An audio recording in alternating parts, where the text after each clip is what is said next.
There we go. Acknowledge receipt of the and adopt as presented. All in favor?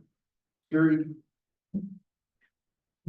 Delegation not till 10, public hearing at 11, other delegation 11:30, so we could move down to 6.1.1. Item A is invitation to the 2025 Alberta Rural Education Symposium.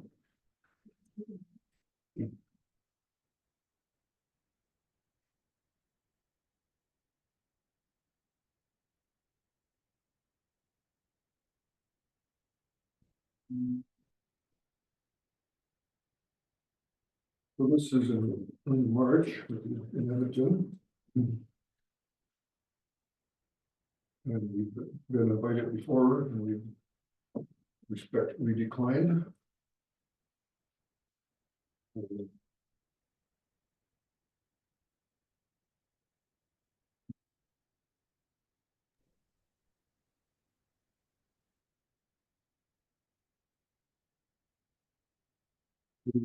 This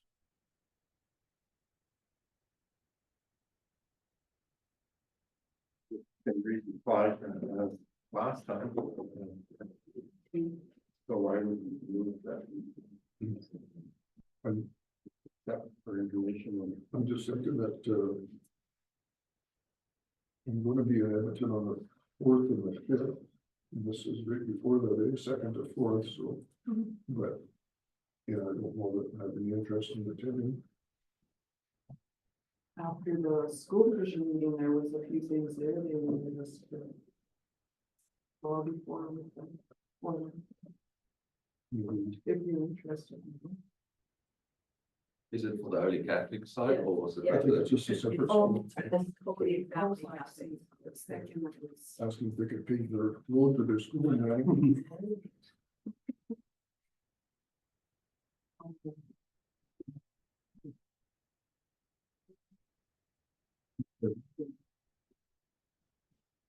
Thank you for motion. Accept it. okay, Councillor Reese's moved to acknowledge receipt of invitation, I accept the information.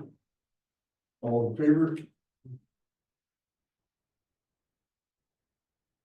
Caitlin, I'm gonna keep calling you in favor unless we hear otherwise. Yep, sounds good. Item B is the community futures, women in the North Workplace Opportunity and Registration.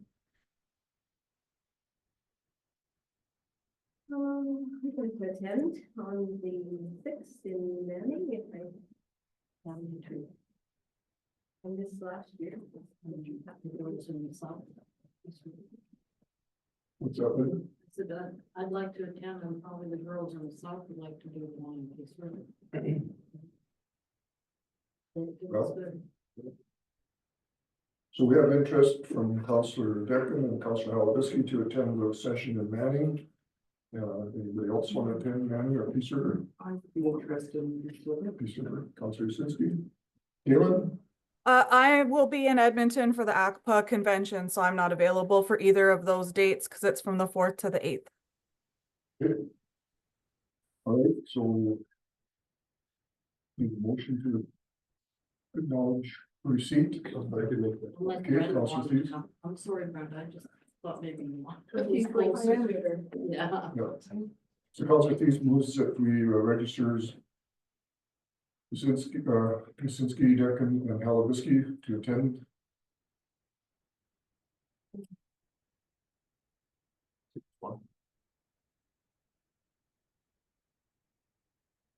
There you go. Okay. It's good. All in favor? It's carried. Item C, letter to Minister Lubish regarding what, I guess we want to change our domain here, maybe you can speak to this. I'll speak to that one. So I don't know if you guys have been experiencing when you try to spell or to give your email address and stuff like that to people, it's like you lose them halfway and you have to restart and somewhere there's a spelling mistake. And I was looking at some alternatives, maybe a shortened version of it like CNL or something. The only one I could find was CNL.net and they wanted like $5,000 for that one. Oh. So I then reached out to the province for the .ab.ca one. They said, no, they don't do that anymore. And I just, want council to approve that we send them a letter to ask them politely again to maybe reconsider and give us cnl.ab.ca, like there's many other municipalities using .ab.ca still, and that's the background of that one. Yeah. So their first response was they don't do that anymore. No, Huh. And that was just some bureaucrat or whatever that, so, So where would you register it then? it is under the province, Oh, okay. so you That's would not- pay them for the domain and then use it from there. yeah, I mean, it sure doesn't hurt to ask, you know, I guess if they must have a policy that says no, probably still gonna be the answer is no, so I don't know. But there's like so many out there still. And we are creatures of the province. It's not like we are, No, we like an independent private industry. We are literally the municipality. Yeah. We fall under the MGA, all of the rules that's with it, so. I'll make that one. Okay. You've received the report and we'll send a letter to the minister requesting that they do that. All in favor? Carried. Item D, county participation in the community yard contest. So this is the product of the community enhancement thing that we decided we would join. Can maybe talk to this a little bit as I'm on the board and looks like I'm gonna be co-chair.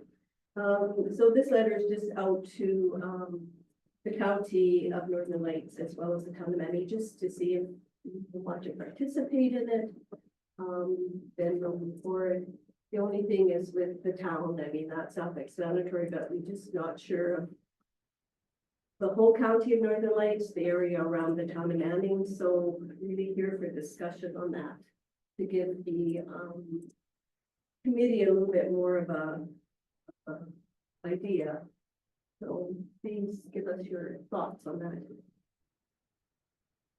So my thoughts is it would, no disrespect to the southern part of the county, but I think that would be the surrounding wards and probably including Cave River too, because they don't have another town to turn to like Gary and McCallum and Brenda, Dixonville and Grimshaw. That's just my thoughts, and I'd be fine if we just have wards 4, 5, 6, and 7. I'm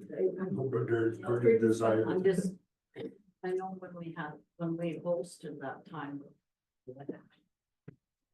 Okay, moving on. Okay, so when we hosted it the last time. Yep. For, when we had the tour and everything, Yep. it was really good, but it's a long drive and I don't know if they'd be able to do it in one day. You know what I'm saying, because of, Well, this committee, we're not planning to do the tour like we did the county, and we're not doing bus tours or anything like that. You'll just, we haven't, it's in its infancy. Okay, so- You'll just register and then we will have, judges, member at large going around, and we won't be doing tours. We can put it out there who they are after they sign the consent form. And then people can go themselves, but it's not going to be as huge as the county of Bloom was. So I just think the county's kind of riding on the coattails of Manning's initiative, right? Yeah. So. yeah, maybe just these two wards. I'm just saying, like, I know we have some beautiful yards in Cave River. Yeah, no, I think the good Cave River. For sure, yeah, it'd be the judges that would just have to go, yeah. And there's no financial. No, the only financial that might come into play is maybe we use Trinity and Cass from the town of Manning for social media and advertising, help us with that. We will probably canvass the local donors to give out for the prizes and stuff, so it's very, we have different categories like a vegetable/garden, even just the plots or the complete yard. So it's in its very infant stage, but we're just wanting to see if the county is wanting to participate at this point. Yeah, that's gonna be fine, the area. Yeah. Okay, well, everybody's okay with that? So what's the area then? Wards 4, 5, 6, and 7. Oh.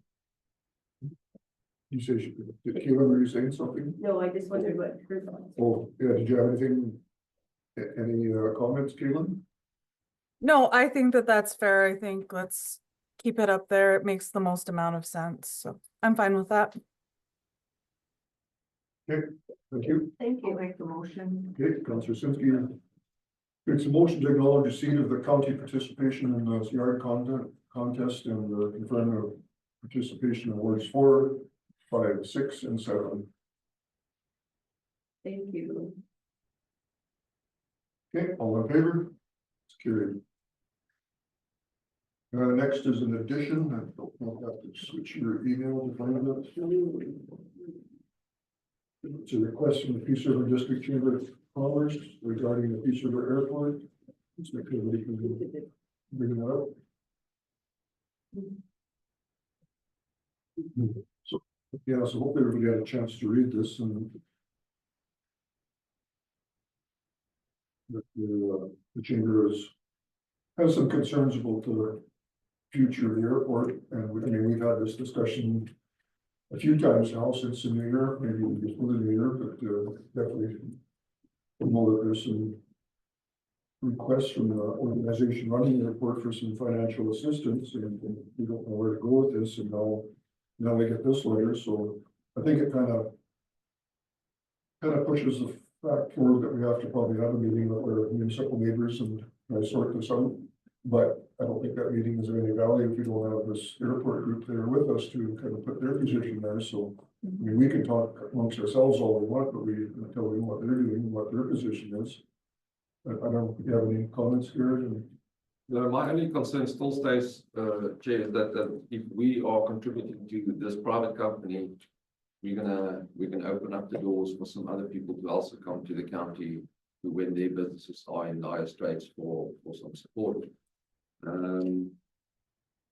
Yeah, I think that we should wait until we have the financials available from this airport company, and then we can make an informed decision from there on whether it is as a group of municipalities to take it in-house, or is it Peace River that's taking it back in-house, or at the moment we all just speculating and we don't really know what is the meat of the contract that they have with the town of Peace River. Some of the information wasn't given. Yeah, because they're asking to formally take back the airport. But how can you take back an airport that belongs to somebody else? I don't get it. Yeah, I don't think they get it either. You can't just walk in and say, we're taking it back, right? So do they know something that we don't know, or we have to have this? Because they said they want to see if the Chamber of Commerce will come. Maybe we have to have them come and give us their spiel, what they found out or what they know. Right, on your last paragraph, Yeah. Go ahead, Linda. on the last second paragraph, it says we would be grateful to meet with you, and then maybe then they can give us their reason why, right?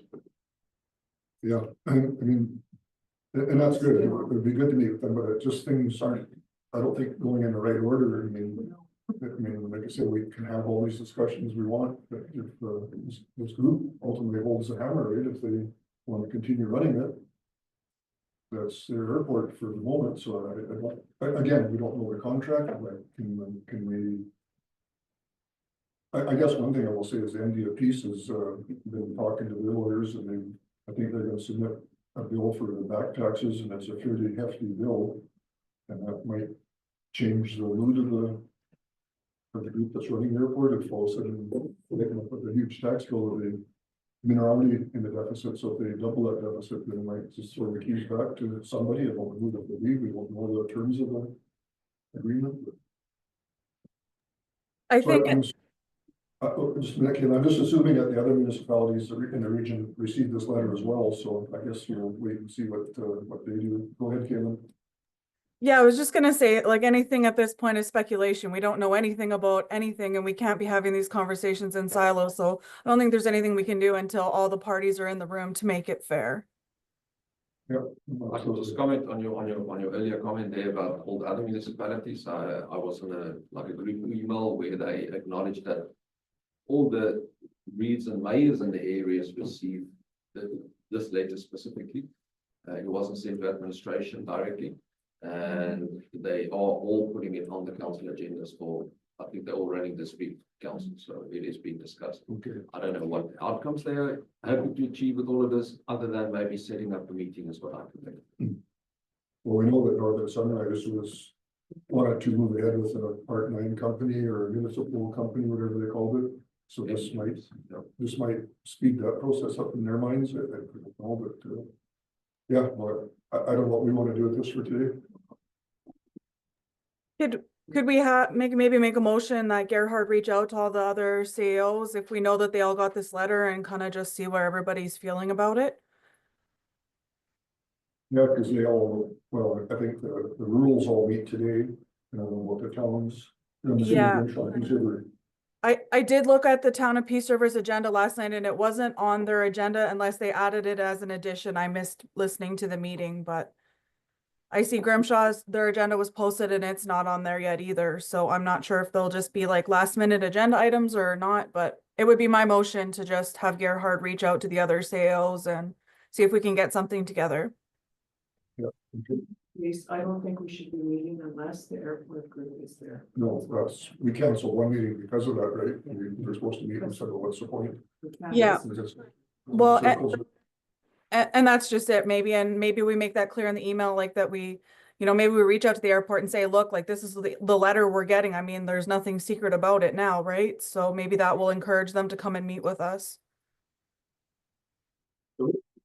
Clarify our position in chamber, on this, something, let them know what we're thinking. And I suppose you should, and like, yeah, I can write a letter back to them, just state what we just finished discussing, right? If we're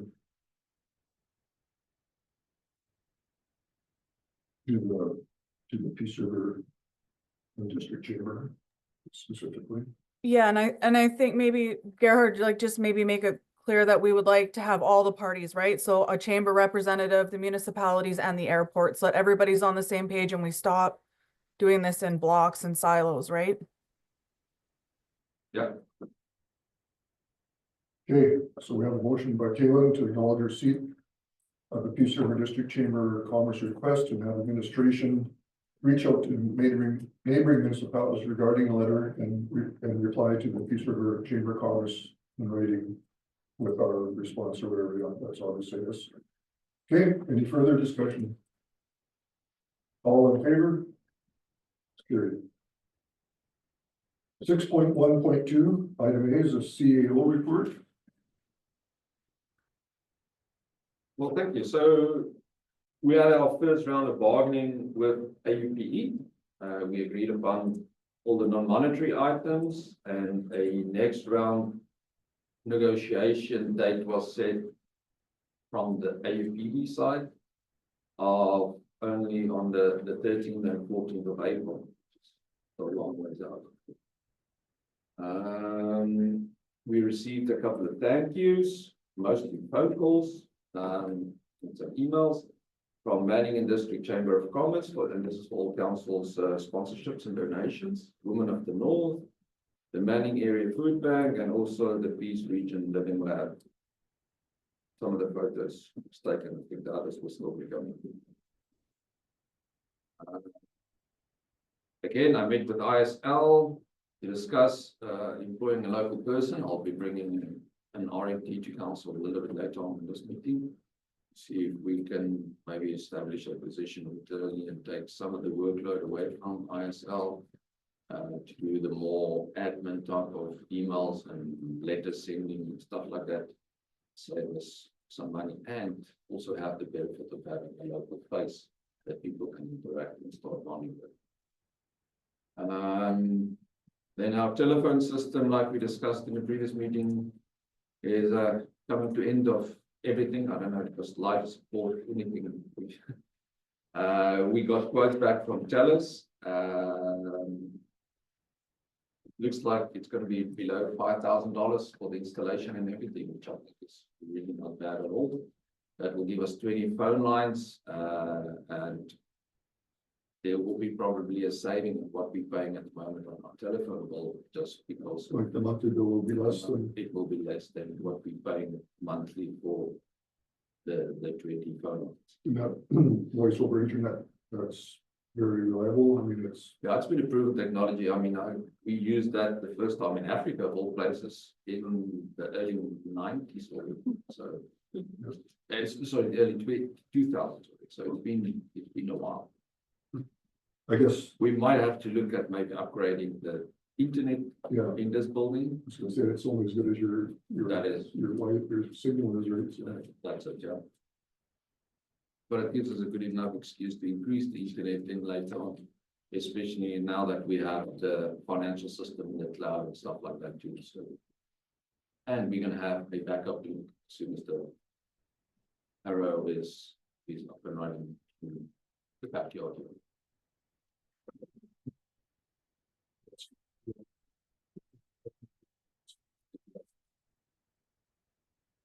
And then the last one on my list is just, I've also reached out to Trent to maybe put some ideas together so that we can, April is coming like a big speed. I mean, it's not like Game of Thrones, winter is coming, summer is coming this time, and the 1st of April or somewhere close to that date would be the day that we do the 30-year anniversary, whatever we're planning. So I need some ideas from council of what are we going to do there, create this creative stuff. Looking at barbecues, suppers, lunch, dances, it was one option that we had. And also, if we want to make some swag and stuff like that, you need to start making it now, otherwise you might miss the deadline. That's the way. That is my project. April, a little bit early for barbecues, but. Right? do we pick a date? No. Just- Are we gonna split it up? Are we gonna do like a north and a south one? Are we doing one? Those are all things that we need to discuss. Honest to God, I think one in the middle is fine, because if somebody wants to come. See the celebration from the north, they'll come to Manning, and so will the ones from the south, if they want. I don't know, like, should we spend a bunch of money and? Yeah, it might get watered down, if you split it up into two, you could have one central big one, you could do make it a little more, you know, festive or whatever. So you want us to brainstorm ideas in our Yes, own please, time and bring them back? for next council meeting, then I'll also ask Trent to maybe give us like some ideas what we can do. But if you are in all favor of having it one central in planning, that will give us a little bit more idea of what to focus and plan on this side. So who's organizing Trim and who? Trent, I don't know Trent and who, but Trent Okay. definitely. So maybe she could bring some ideas back too, you know, what she had in mind and see if we can, you know, build off that or Yeah. blend it with whatever we have. And Is Josh still involved with that? Yes, he is. In all of my free time, Linda. which amounts to how much? Currently, -2.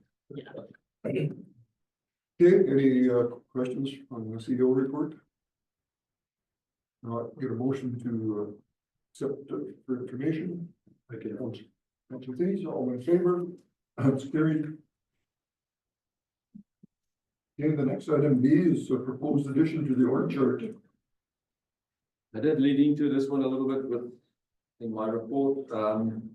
So the previous year's spend with ISL was $323,000, and I'm not saying it was wasteful spending. They are really good partners and they really assist us well in doing all our development permits and subdivision applications, and there were lots of them. It was a busy year on that one. I think where we could save a little bit of money is if we use a local person, a local face at a local desk here to actually assist with the application process and also sending out of letters and stuff afterwards. And even maybe when he or she is a little bit more of aid with the whole process, maybe do elementary development permit approvals. And also that person will be liaising with ISL on all the decisions that's probably gonna come. So we're probably looking at placing that person on a support level 2 basis on the salary grid, based on experience, obviously, and education. And if council is okay with all of this, we would like approval so we can start the process of appointing that person. So your estimation, out of the 300,000 plus we spent in ISL, would whatever we reduce there, would that kind of offset the position, or would there still be an increase in the budget? I think in the first part of this whole process, maybe the first few months, there would definitely not be a huge reduction in money. But I mean, once the training is finalized and in process, there should be a substantial drop. Because at the moment, I mean, the hourly rate set by them, whether it is somebody that one of their seniors or a junior, it ranges between $165 an hour and $135 an hour. And that is even for sending out emails and basic applications, and also sending letters afterwards, or you've been successful in your development permit application, those type of things. That we can do with the local support person, I really believe. Pardon me, I think that that's what we need to do. what, in ISL, you kind of run this, kind of give them a little bit of heads up that we're. I have spoken to David multiple times, and he's on board in the system of training and all of that, because he agrees that a lot of the, and it was our choice that we include education and all those type of things as part of the level of service that they need to deliver for us. So we can maybe reduce that level of service that they provide and do it internally, maybe save. Even if we save not $1 and have a local person that people can bond with and stuff like that, will really be an added benefit. Do we have to have this approved by the union?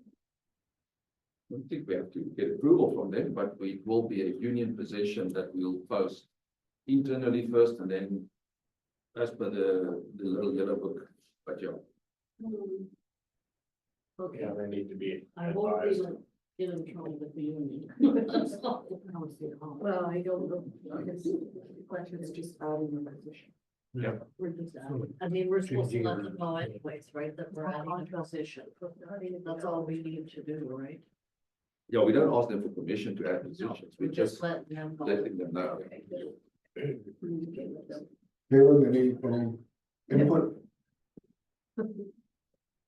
No, I think it's a good thing. We definitely need it, and having somebody there in the chair for people to come and talk to, I think is going to be way beneficial. I'm 100% on board.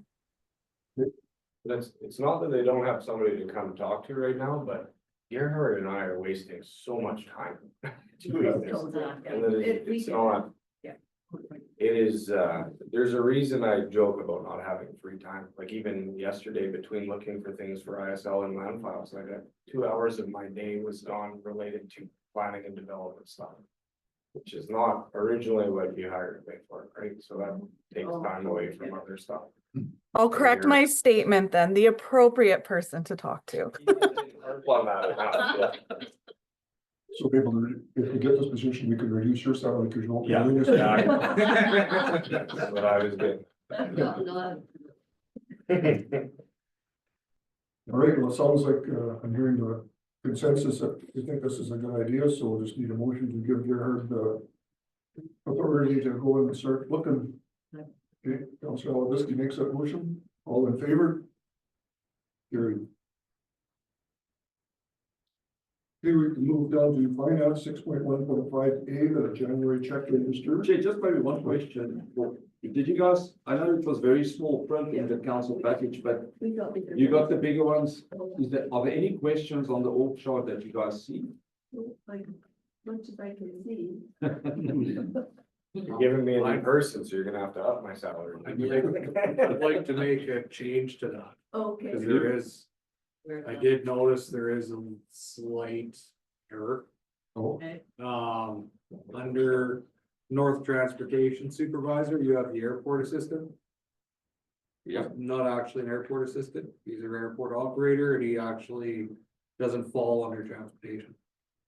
He falls under me, Oh, okay. You fall under where?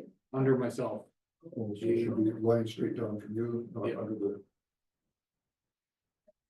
Come and sit with me and we'll fix that. Oh, yeah, well, yeah. not this bill.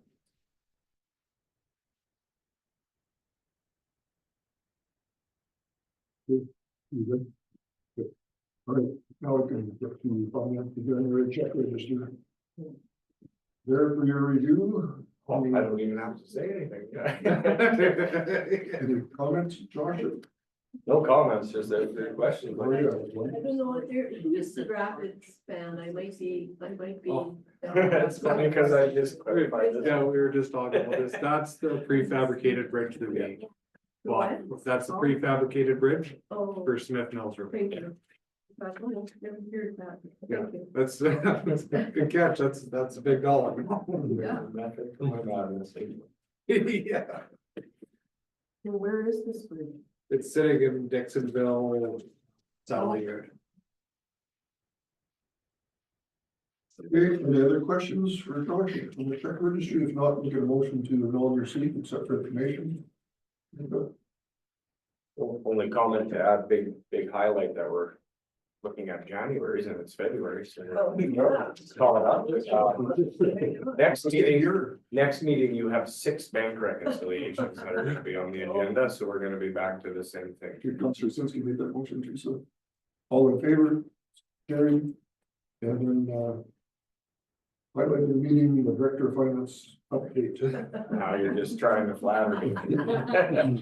So it's been a while, I think, since I brought you on, so I just wanted to bring you some things, so you know that I'm working diligently as well.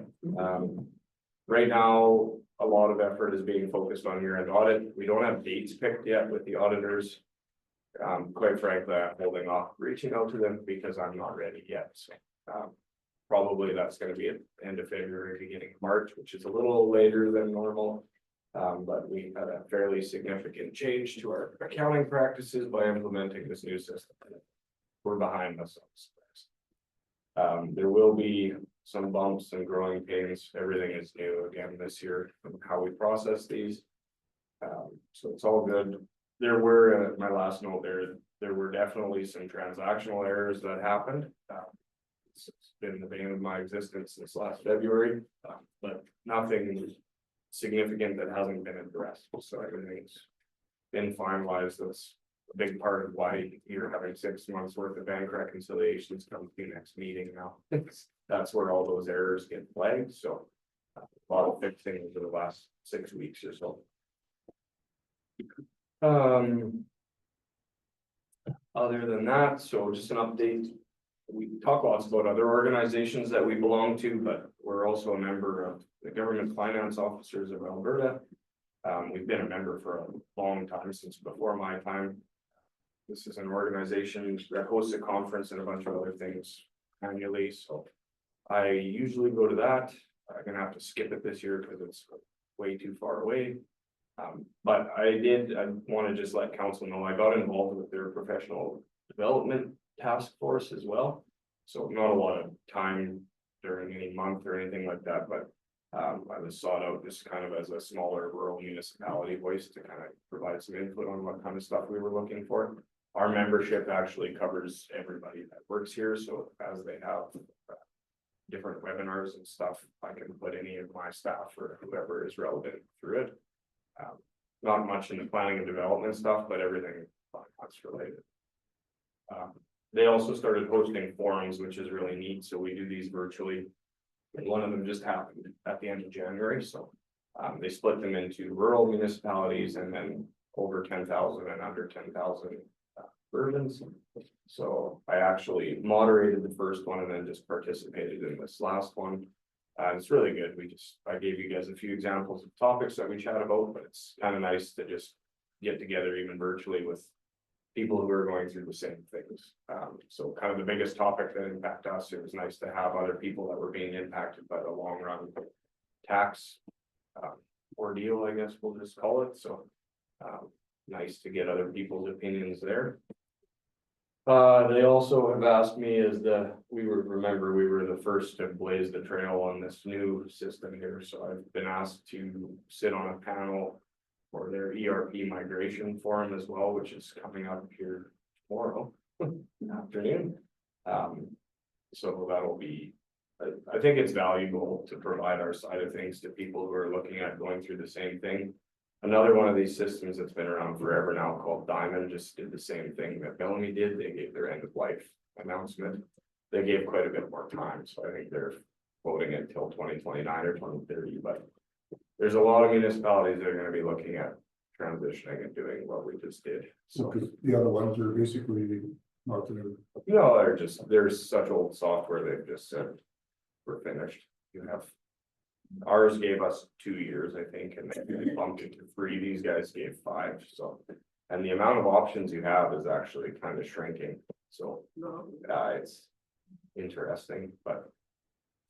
And a big job, so a lot of interest. I get quite a few phone calls already from people who are trying to shop around and just asking questions. And I had told these guys they're gonna get my unfiltered, honest opinion, so some of them have been good, some of them have been not good, it just depends on. What kind of issues we're facing at the time I get the phone calls. Next topic, just a quick heads up in case anybody gets phone calls, but we did send out. Letters to the property owners who are behind on their taxes, so. The letter just says they have until March 31st to pay, otherwise they're gonna get a tax file notification registered on title. That comes with a charge as well, $50 I believe, so. Just one of those letters though, people are never happy to get, so if you get any phone calls, yes, we did. There was about 35 of them. Is that more than usual? No, it's about for the course, yeah. It depends, it can fluctuate pretty good year to year, but if you get like one landowner that has a few different properties that just stops, it can swing it by 5 or 6, so it's pretty average. Rural renewal stream, I just keep bringing you guys updates. It had been pretty quiet, but actually had 2 phone calls actually, because I took another one after I wrote the report, so. I've issued another letter of endorsement for an employee who's currently working at the mill close to Manning here, so. Still, Terry had asked recently too for an update on this program, and it's still a silly program. I don't like it at all. There is 0 communication after we submit these letters. I did hear from the very first recipient of the letter of endorsement I wrote, also works at Manning Forest Products. And he stopped by and actually asked to chat with me, just said everything went through and he was good to go. But the only reason that happened is because I know him personally, right? The rest of these people, I don't hear anything from unless they phone me asking questions, which is the biggest misconception. People think that I have anything to do with their immigration status, and I do not. Other than writing this letter, and I'll write anybody a letter as long as I hear from an employer that I know exists and can tell me that they've offered them a job. But anywhere from like mugs and use lots, obviously, there's none there in town. The daycare has a couple pending now, the mills had a couple farm families used it. Other examples of that, so. I know through NADC, it's, this has come up. And it's a huge thing over in Fort McMurray, Cold Lake, there where they rely a lot on foreign workers, right? And it's, most municipalities have a full-time person doing it, right? That's how much they're doing. And they're wanting the province to kind of ante up or somebody, the feds, or somebody to help pay them wages, because it's somebody like you who's doing it as a side job that's turned into a full-time job, right? So they're taken away from something else. And there was kind of, I remember the very first meeting we had, everybody was confused because this program was rolled out terribly. So we get all these representatives, mostly economic development people, occasional like corporate services directors or whatever from municipalities. And we listened to a presentation on this and everybody starts asking these questions. And I'll never forget, because I was thinking the same thing, and this guy, I think he was from Slate Lake, gets on there and he goes, well, if we have no responsibility for any of this, and I know that the business exists, I'm just gonna write everybody a letter that asks me. And not jump through any of the other hoops. People, kind of, the presenters kind of look concerned, but really, that's kind of the approach we're taking too. And it's easy for us to do as a small municipality, because I can just kind of list off most of the businesses, especially local here, right? So it's not complicated to do. And at the end of the day, we're not involved in this process at all, other than this is a requirement for your application. And as long as we know that the business is real, we can trust that the business has validated that you're real, and we'll write you a letter. But like, they had thousands of fraudulent applications start happening. We had one attempt here where these people have tried like 3 or 4 times to get a letter, and it was framed under a cleaning company, and the hard-hitting question of where is your office located was a stumper, and they couldn't even make up an answer to that one. So, I mean, it's as complicated as you make it. We're going, it worked obviously a couple of times. And we've written a few letters. The letters are not super time consuming. It's copying and pasting and then changing the information related to the job position. So we continue. And then the last one here, just everybody's probably heard, tariffs, no tariffs, tariffs, no tariffs, tariffs again now as of this morning. So Yardstick reached out. We do some annual IT upgrades. A lot of this stuff comes from not Canada, if you believe that. So we have ordered everything that was in the budget just to kind of solidify it and get it delivered and in place and lock in what's probably going to be the lowest pricing we have. Not the phone systems, that's different, separate, but we had quite a few. We do computer replacements every year. We had another one of the little white boxes that sits in front of Linda, kind of help with some Wi-Fi dead spots. And we've got a few other server replacements and stuff that are at their end of life, so. Those are all done. Okay, good, thanks, Josh. You bet. Any questions on the report?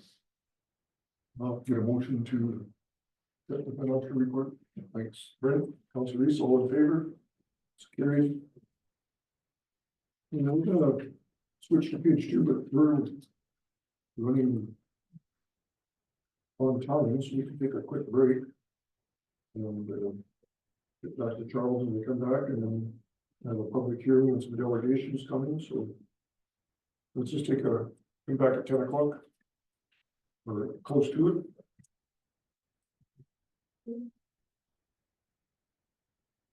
Back.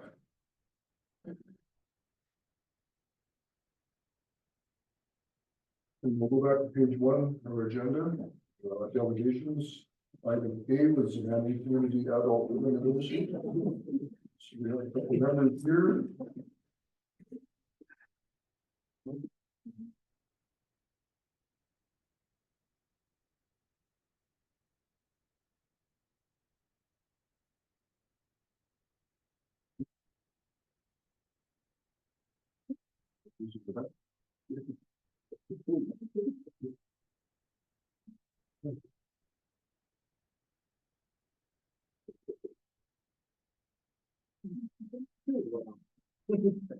Usually they make a share. I'll make it 10 and I'll see if it goes. You have to share. For the reporter. I can get one. Okay. Hey, well, welcome. Darlene, you know us all, but maybe Lindy don't, so we'll just introduce the council to you. Start on my far end here. I think you know me well. Brent's on FCSS. Yeah, I know Linda. Morning. Good morning, I'm Gareth speaking, I'm the CAF. Nice to meet you. Now you ladies. Brenda Yasinski, Dixonville Sheep Valley. Gary Days. Or Morning. And we have one councillor online. Oh, Caitlin, you wanna okay. introduce yourself? Okay. Hi, Kaylin Shug. Hi, Galen. Okay, and you guys can introduce yourselves and we'll turn it over to you for your presentation. I'm Linda Schmidt. I'm the chairperson of Manning Community Adult Learning and Literacy. Darlene Frith, I'm a board member of the organization also. Doreen and I are also the personnel committee, I guess, too, for McCall. Manning Community Adult Learning and Literacy, known as McCall, has been operating in Manning, an area for many years. We have a leased space 1 block west of the turnoff at the south end of the bridge. The Manning Métis Local and the Manning and Erie Food Bank also lease space in the same building. We work together with these two organizations whenever possible, but we are each our own separate entity. McCall has an executive director and a supervisor of Indigenous learning. There are also 2 other employees who work with clients in various areas of learning. Our WOW class, which is Women Optimizing Women, has been very popular the last few years. McCall also contracts 2 tutors and an instructor in digital skills. McCall partners with the Métis Local for many learning opportunities. As needed, instructors are hired to teach courses which include Cree lessons. We try to find volunteer tutors and instructors whenever possible. Our target demographic is foundational learners, but everyone is welcome at the center. McCall is funded by the Government of Alberta from the Department of Advanced Education. We receive $167,500 each year. It is a 3-year contract that was just recently renewed. We have also a contract with Seniors, Community and Social Services. We receive $54,000 per year to run an employment center. It is a 2-year contract, which is up for renewal in early 2025. The employment center includes a job board for employees and employers. Clients can come to the center for help with resume writing, faxing, photocopying, use of the phone and computers. They can also be aided in applying for income support such as EI, CPP, OAS, AISH, or any other government programs. If need be, the clients can be referred to other agencies for assistance. Over 1,000 clients were assisted by our staff last year. It is imperative that we keep this service in our community. As you are well aware, the last few years have been a struggle financially for everyone. We feel that McCall supplies a vital service to Manning and area. We often hear of employers short of staff and individuals looking for help to improve their skills for employment. In order to deliver our programs, staff is required to do training. Some is online, but there is training that requires travel and hotel rooms. Recently, we passed our budget for the year. One area we cut was staff training and professional development. This will affect our program delivery. We are sharing our financial statements for the year ended June 30th, 2024. As you can see, we ran a substantial deficit for the year. We cannot continue to run such a large shortfall. Our budget for the year July 1st, 2024 to June 30th, 2025 is also attached. You can see we made deep cuts to both program delivery and staff training in order to balance our budget. Respectfully, we are asking for a commitment from the County of Northern Lights for $10,000 per year for a 3-year term. This additional funding will help us ensure continued success. Our community relies on our services. I'll just add a little bit, or you want to? No, go ahead. Okay, so good morning. As Linda has eloquently highlighted, the Manning Adult Education Organization plays a crucial role in our community. We are committed to addressing the diverse needs of individuals who are striving to improve their lives and become active, contributing members of society. Without the support and services provided by our organization, there would be a significant gap in the essential resources essential for personal and professional growth. We are dedicated to offering educational opportunities that empower individuals to achieve their goals and make positive changes in their lives. Historically, the county has been incredibly supportive of our initiatives, and for that we are deeply grateful. However, recent government funding reductions have made it increasingly difficult for us to sustain our operations independently. Despite our best efforts to become self-sufficient, we continue to face financial challenges that threaten our ability to serve the community effectively. We are a proactive organization committed to making a tangible difference in people's lives. However, to continue our mission, we urgently need the support of the community. Your financial contributions are vital to ensuring that we can continue to provide these essential services.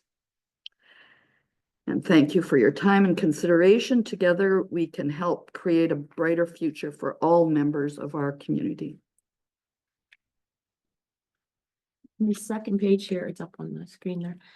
It's just showing Our executive director gave me these stats. The first column is May 1st of 2023 to April 30th, 24, and that was how many clients were served. And this other one is from May 1st of 24 just to the end of December.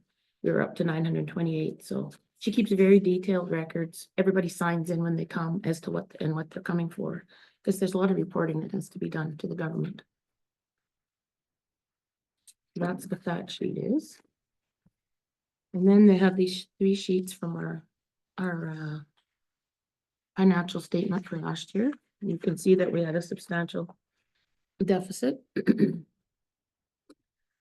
But in the past, the county has contributed, but probably in the past 3 to 4 years, we have not, we have tried to become independent, and we have not requested funding. It's come down to the point where we're not sustainable. Okay, any questions, Council? Just looking over your this one here, so 2024. Mhm. CL and that's the government grant for 166,000. Yeah. And then what That's- that's the local is another one, government award for 3,800.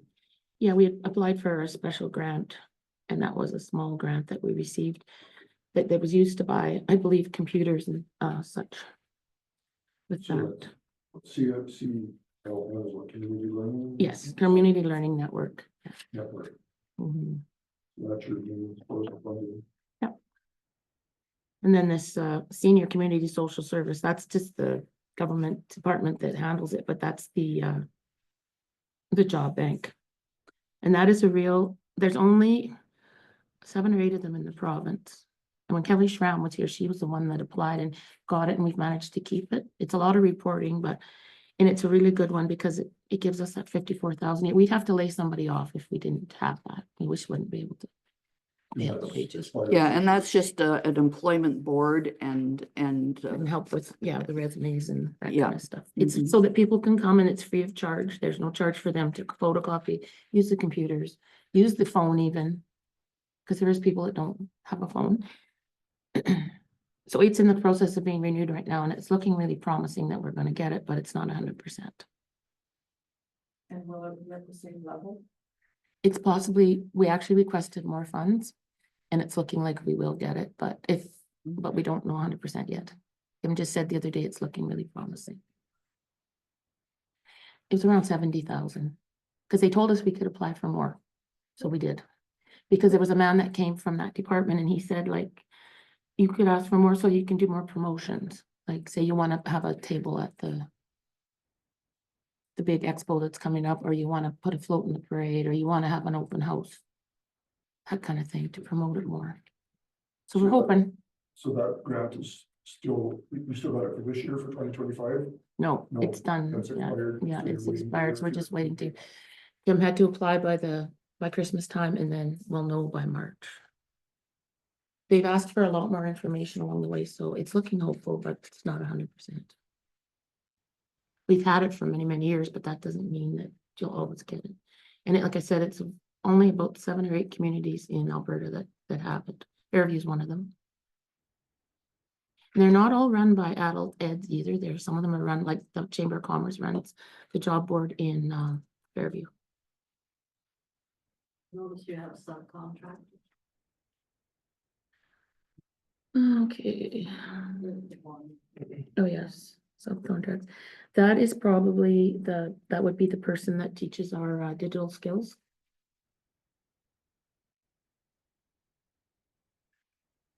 No Alberta Works grant this year? the Alberta Works grant. That's this 54,000 one, but they've changed it to a different, They've Yeah, changed the name. the name, yeah. Yeah, But this other one is, this one up above, that was a special one, just a one-time thing. Because there's all kinds of grants you can apply for, and sometimes you get them, sometimes you don't. So I missed the answer. No Alberta Works grants in 2024. It's because it's called Senior Community Social Services They've now. changed the name. They're always changing the names. Right? And I believe that's Senior Community Social Services, that's the same department that finances FCSS too. Basically the same thing, they just switched departments. That's right. Yeah, that's right. I assume you're, applying to the town of Manning as well. Yes, we are.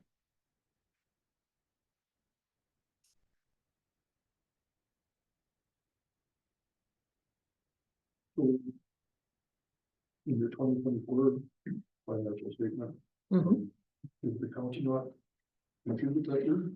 Must not have, because I don't. No, think that- No. for probably the past 3 years.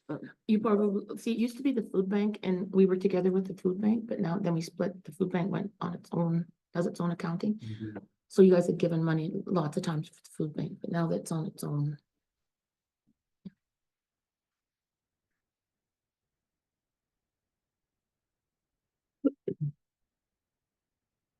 Well, any other questions?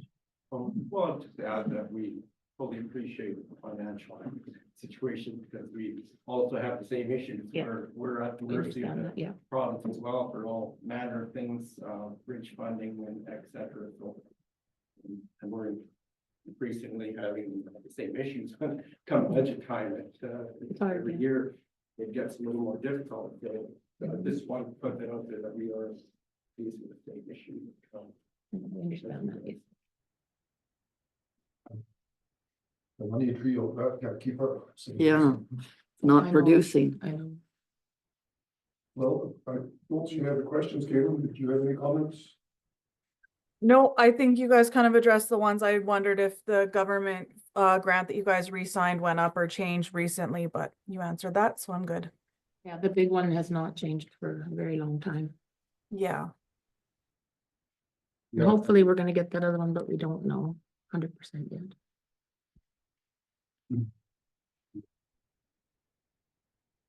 Good that they kept the big one, but they, it'd be Yeah. nice if they would keep up with. Keep up with inflation, the others, cost of yeah. living, right? Well, that's the thing, it's really, things have really jumped in the last couple of years. We hear that every day, so. Mhm. Well, you know what it's like. Just even when you're buying paper and stuff like that, like paper and ink and stuff is crazy, yeah. And I'm not seeing any other questions, so we're gonna discuss this at the end of our meeting. Okay, And we'll, get a response to you as quick as we can. thanks so much. Thank you. Thank you. Thank you.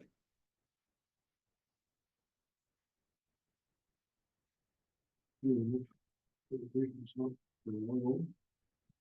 if you go back to page 2. And go to Public Works and, item is a Director of Public Works report.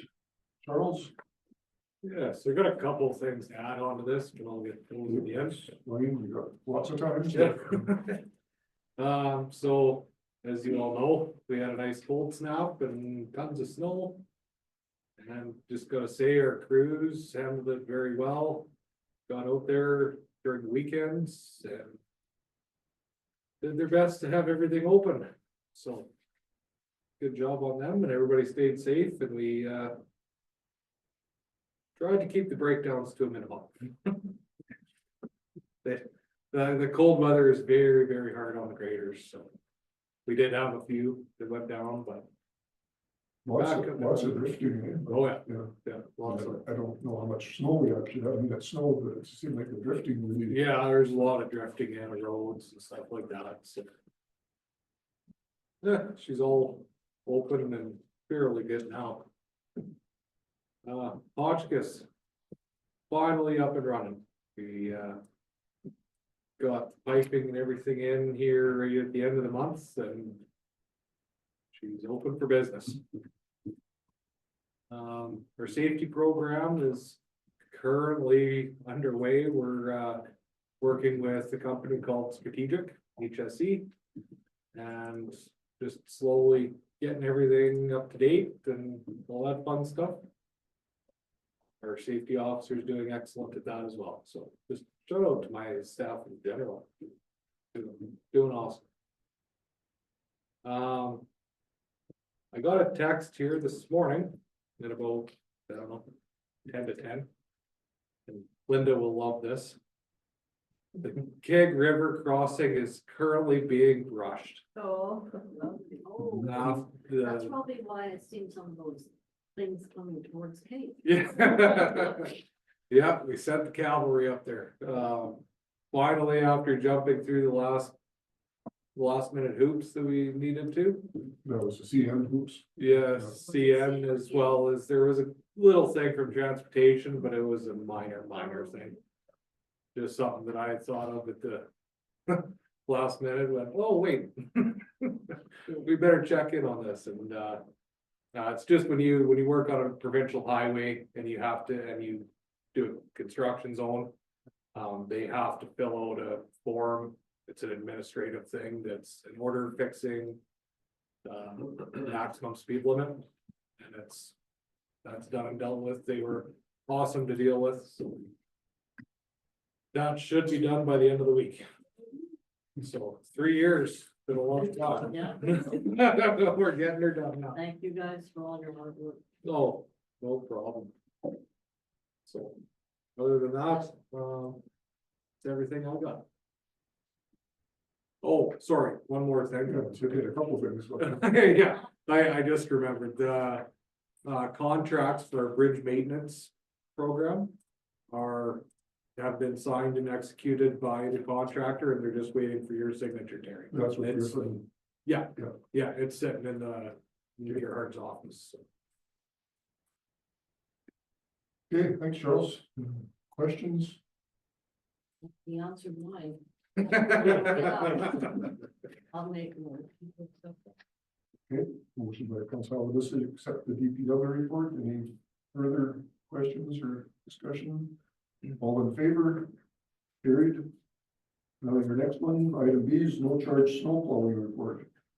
Yeah, so this one come to light because we normally plow out dugout for the fire department.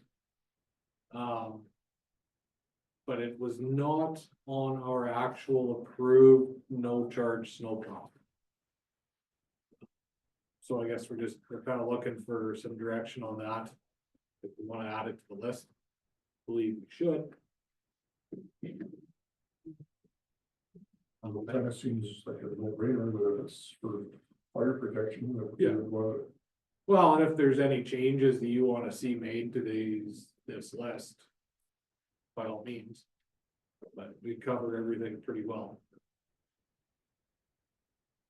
The only one that will be taken off is I just noticed this, is in itself, the Long Lake Regional Dump, that's the main site.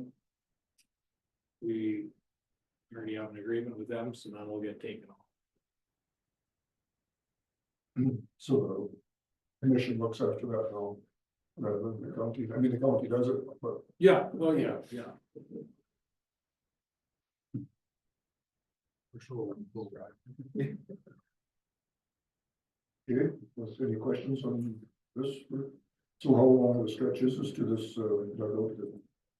I'm not familiar where it is Oh, in relation to everything else.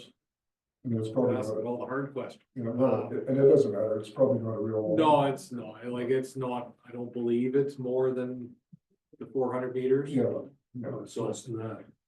That's right along the highway. yeah, Yeah, yeah. it's, you can barely turn around.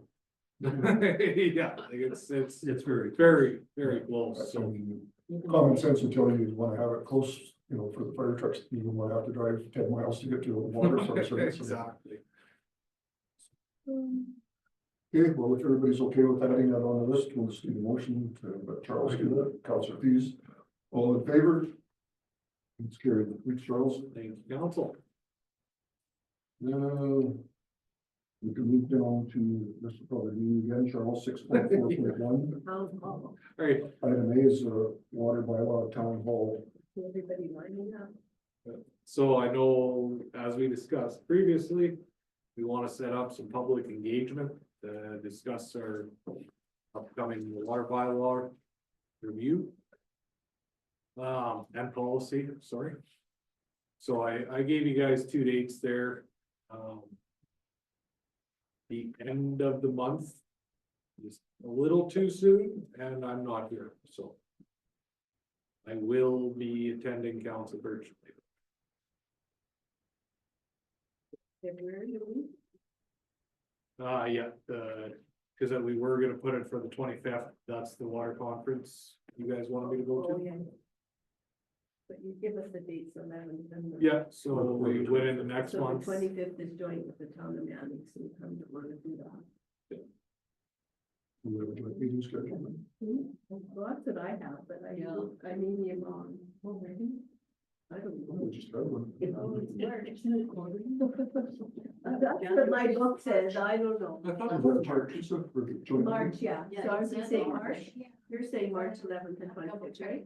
Oh, yeah, I didn't, good catch. You were talking. Well, I have it in my book, so. Linda? I think we've set it for that, but we said if we have to cancel it, then I would. It was just an attempted date, was it not? I don't know, I mean, that's far enough away, I'm Yeah. sure it's. It could be moved. That's what I'm. but we maybe should book for the 11th. Well, I personally like the 11th better. Yeah, So- not available on. Yeah, I may not be available on the 11th, that's fine, if that's the majority of you are here, that's.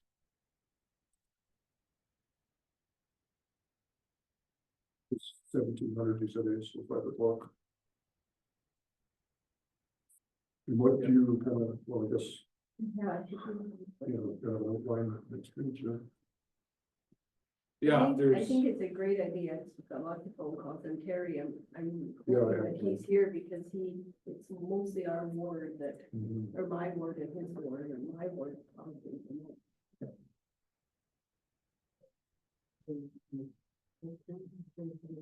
You say the 25th is not good, because, The common council, well, we can change that, right? Randy said you weren't available, I won't be there. so. Everyone else, so we may have to do it on a non-council day. well, that's an option too. I Yeah. just, I mean.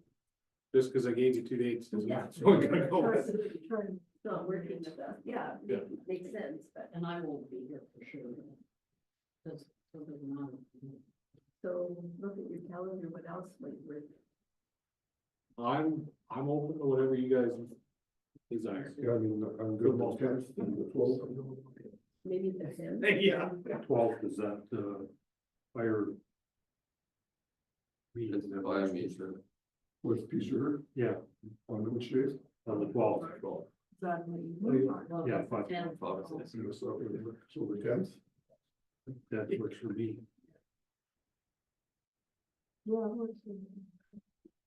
that March, like you said, we're trying to. You propose those dates to cut down travel, but I mean, I don't think that's the end of the world, and. Hopefully, by the 10th, we're getting longer daylight hours now, and So March 10th is, I'm good with that. which days? Ellen, Well, Caleb. yeah, Kaylin, is what's your calendar look like for March 10th? It's available.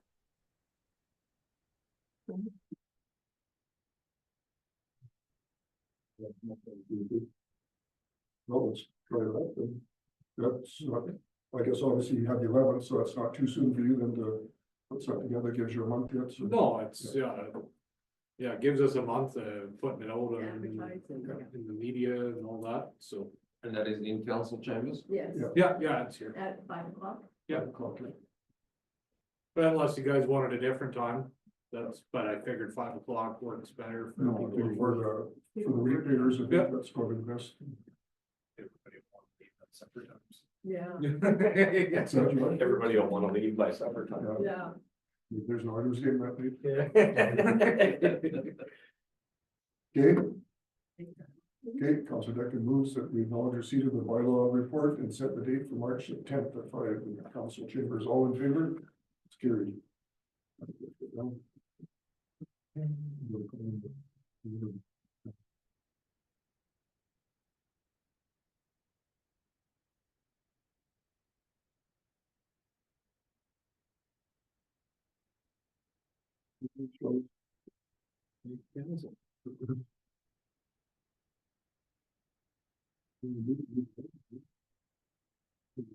Do we have something in the application? No. Okay, so we can move down to ag services, so Blake's in the host today. He is not, but I can speak on that one. Okay, so item A is, I think we have to transfer. oh, wait, there's an additional matter written there too. Let's back up to 6.4.3. Solid waste, there's a Deadwood transfer station hours. So what, I don't know what the current hours are and what the request is. It's Tuesday from 11 till 3. Been with quick years, as long as I can remember. But anyway, the Denver Community League had a meeting and there was some support there for changing it to the weekend because people that work weekdays have issues accessing it. So it just came recently to me, so this is, as Brenda pointed out, this goes through the. So maybe it would be better if they were to address this to the Long Lake Commission. They could, yeah, Um, or, council could. Put a request for them. It's more longer. And I can bring it. Yeah, rather than them sending a delegation all the way out there, you're gonna be there anyway. Yeah, You I could- can put in that request for them. Yeah, it just seems like it would be more convenient for people that So it's hard to Saturday, get to access it. Like, if you're working all week, They could always do the same hours. Would Saturday be the better day or Sunday? I'm thinking Saturday. Yeah, Saturdays. Kind of a long. and probably the same hours you're gonna go through. And I suggested the same hours. but we could do something like that. Is that another shared operator though, Brenda? If you go to a different location? I don't know who actually works that one. So. You gotta watch that, a lot of them work, one or two of them, yeah. Yeah, I don't think she only operates the one. Marion Fair. No, I'll get you right over. Yeah, I think that's only. Showing this up. Okay, that's your motion, then, Greg. Councillor Reese moves that we have Councillor Sinski take the Deadwood League's request for the hours to the commission. All in favor? Carried. And now we can move down to Ag Services, the VSI 2025 requisition.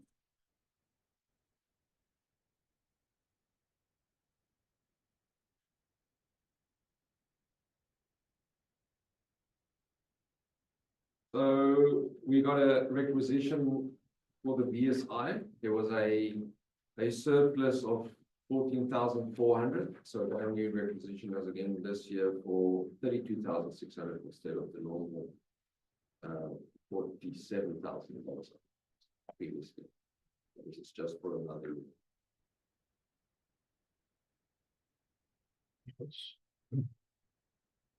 We can fund the development with the surplus.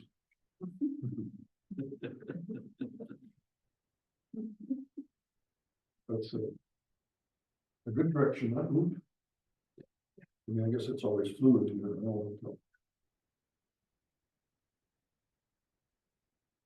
So what do we have to do with that, just to review the extended contract, it says? There's a contract. Actually. Any questions? Not your motion to. Okay, Gary makes that motion, all in favor? Gary.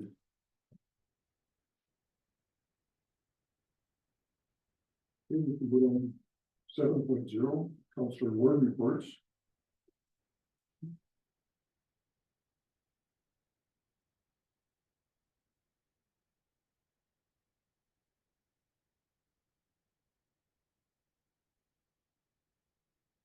Any comments coming out of them? If not, motion to set the council reports for January.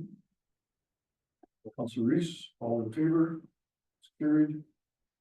Info package, you have one addition to it.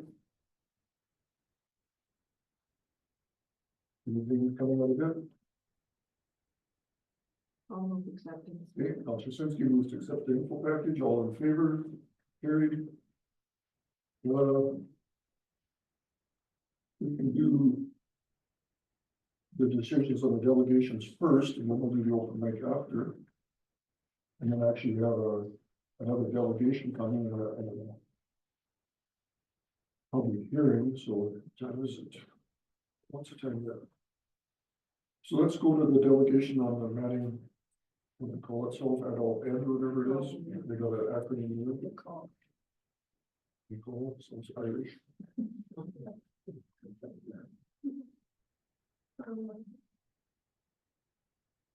So, George, we haven't funded them for the last few years, I guess, eh? So we actually haven't funded them. Ever? We funded the food bank operation through them. I started. So since I've been here and from what I could see, I don't think we've ever funded them directly. From you directly, I could maybe direct or did, I didn't look that far, but. No, I'm gonna rec board, you think? No. Well, if they would have had something specific, maybe, but yeah. This education. Probably not, but it's not just recreation, it's recreation and culture things, so like maybe one time they got, I don't know. But we haven't, and then, yeah, because even our motions that I had attached to the package there were all specific to the food bank operations. And then when the food bank separated, we continued funding that.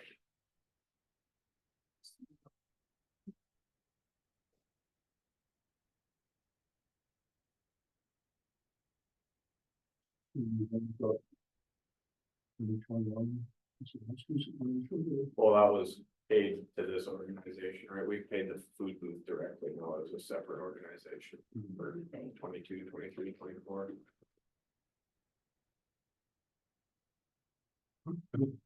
Dinner cabinet grants, what is? You had 61,000 this year budgeted for miscellaneous stuff, and we've allocated 10 of that so far. This kind of takes me off because I think that either the provincial or federal government should be funding this. Education is a provincial mandate. Yes, it moves us into an area then where we could be in furlough requests.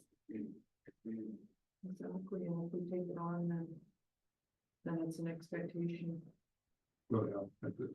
by the province and like.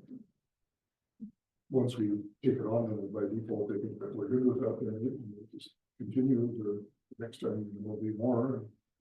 The school divisions will be looking for grants and. The schools already do, but they're all. Oh, through the acquisition, yeah. They might come for a direct grant, but also they won't be. We also give them money for the kids to take a trip too. Sometimes, that's education. I'm just saying. Well, it kind of falls outside of the regular funding for education, so. As long as they're paying $37,000 for the rent, maybe we should go like. Is Manning Mighty local and Manning area food bank also paying or contributing towards the rent? Yes, they are. That's an expensive rent, about $3,700 a month. I think, if I'm not mistaken, they pay the 30, is it 3,700 a month? Or a year? Where are we? Well, it says 39,000 a year, right? So, but I think it's, they are charging and the food bank pay into that as well as the Babies Association. I'm thinking that it's a 39,000 altogether, But it doesn't show it on the balance sheet, right? that they get anything from us, from the food bank. Not really. That was just changed, just this year. Yes, because the Manning District Food Bank did not pay anything. But it was changed, they had restructured that. We just don't know the staff. You don't think the food bank pays rent there? Oh, yeah, they do now, they never did before, but now So they call it to this group. So on Yes, top of but that, to this group, but it should show up here somewhere, right? Right, they should be giving it a rent. Yeah, Their budget rent is less now, it's 37 instead of 39. Next year. So I'm thinking maybe What's that? that's part of it, their budgeted rent is 37 grand on their budget that they gave you guys. And it was 39,165 on their financials, so thinking maybe that's the change then, the reduction. And then who's the other organization there? The lady, And they pay rent as well? I think so. Yeah, great, and that's, you have to know, that's, when you owns that building, that's a pretty good revenue, so. Yeah. If we're all paying a similar amount. Maybe the learning center is the biggest, biggest tenant there, they take up the most room, I don't know. Offices and food bank just has space in it, an office. From just an office, require classrooms and stuff.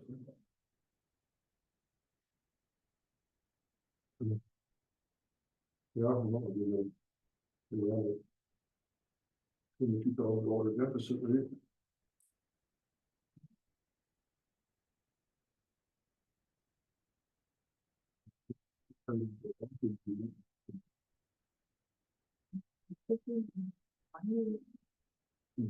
Next council. No, maybe not even full amount, I don't know, maybe. No, we can do whatever we want. I'd love to be specific for it.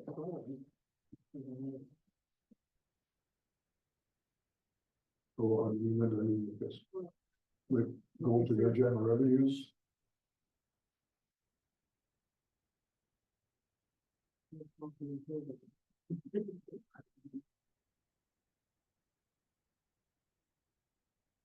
I mean, we're still currently in the year, right, for the council grants and.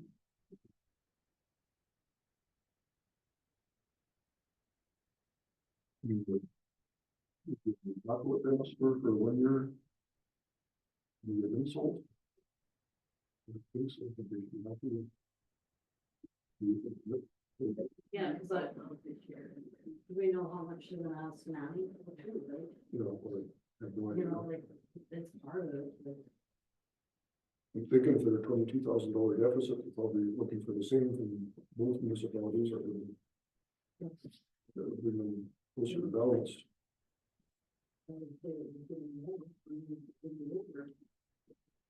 we each give 10,000.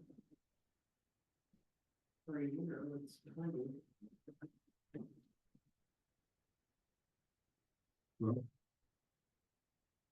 and she said in her presentation that they're making cuts already to try and balance the budget, but I don't know where else they can cut it. The question is, Then the new budget makes up for the loss from here.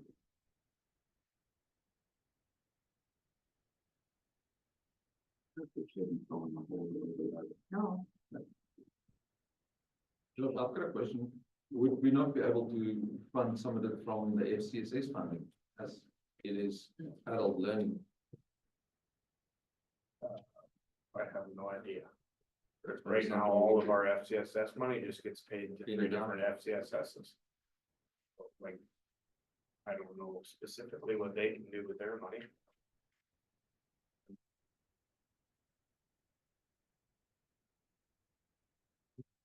yeah, so they're projecting the balance budget for this year, right? From July to June. July of last year to June.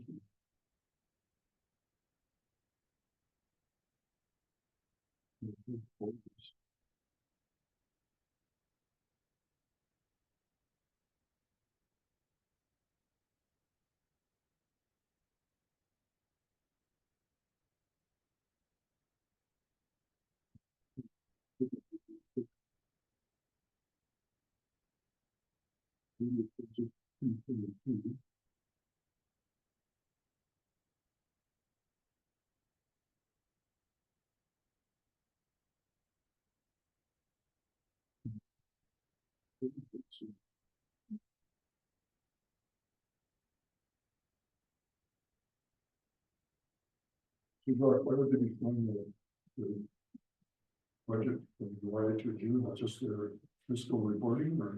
Yeah, it's their year end, I'm guessing. Yeah, their year end is June.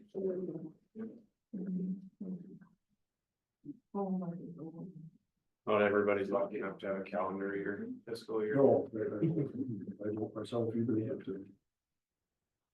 so just looking at this numbers of budget. So. The expenses and income balance. They reference that in their report, that they said they've made, in their budget, they've made cuts to programming and training. Just to balance it, right? That's what you have to do.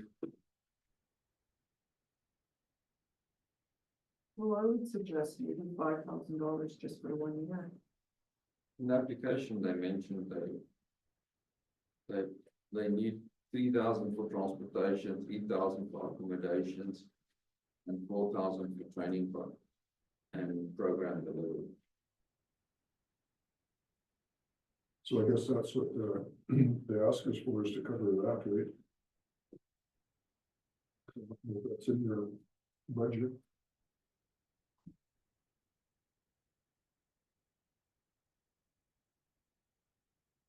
So if they didn't get their full amount, then they're not able to do anything. Which I don't think that would. What that would cause for their delivery service delivery.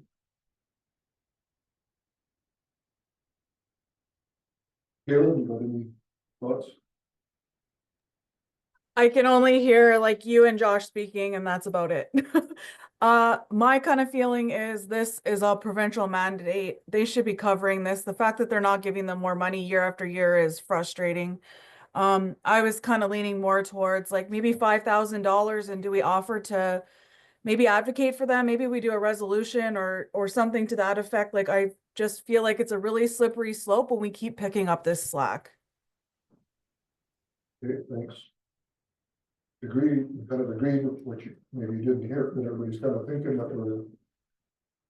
we start funding these types of programs, that then that just becomes normalized for municipalities to do it. They're cutting back our funding from the province, or, they're not really keeping up. We have to start covering these programs, so. And we can't be the source of funding for be all end all for all these things. I would support 5,000 for 1 year, but I don't think we want to get into this being a constant tax. I think we should kind of make that clear that we all have budgets that we have to live with. I think that's fair. So Brenda, you were gonna make that motion? Yeah, I can make that motion. Yeah. So Councillor Yusinski has made a motion that we grant them $5,000 for 1 year.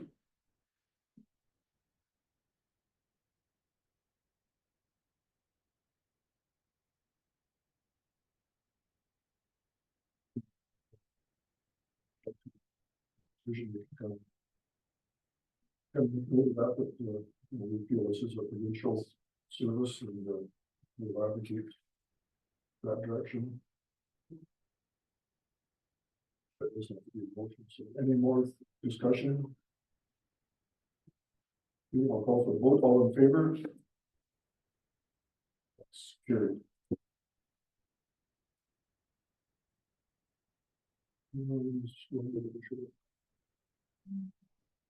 Okay. 11:30 after our.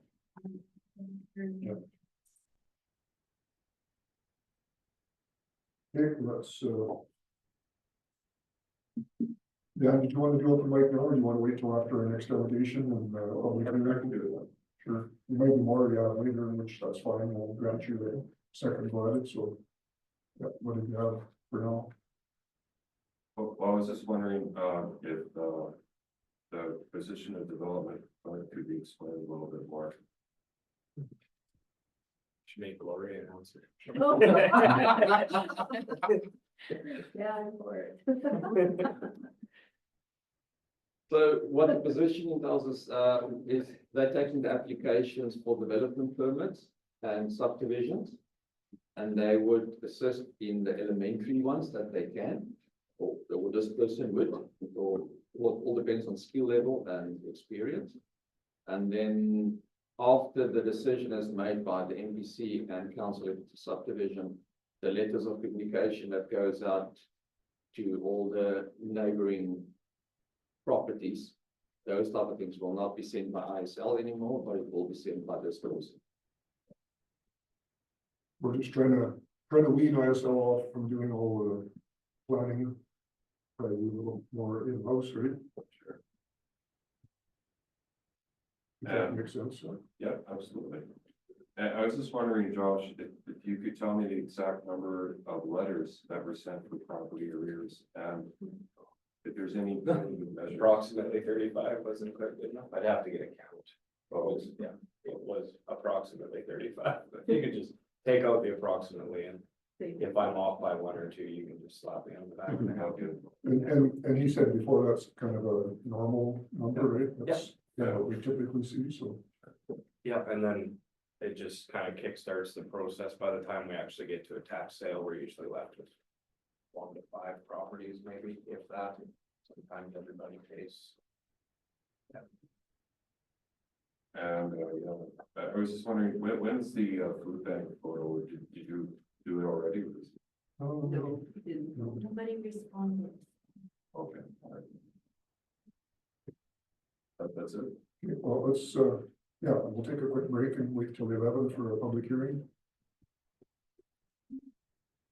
We could be at 11 for the public hearing.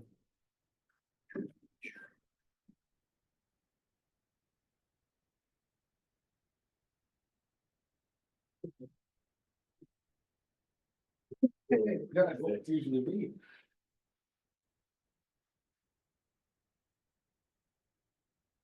There's a guy in Africa, an inventor, claims to have come up with a car that is not, electric car that doesn't require recharging.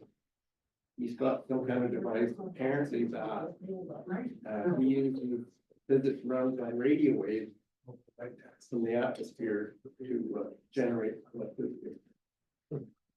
So I see there's quite a few YouTube videos on this, so I don't know, it's I'm skeptical, but it's interesting at the same time.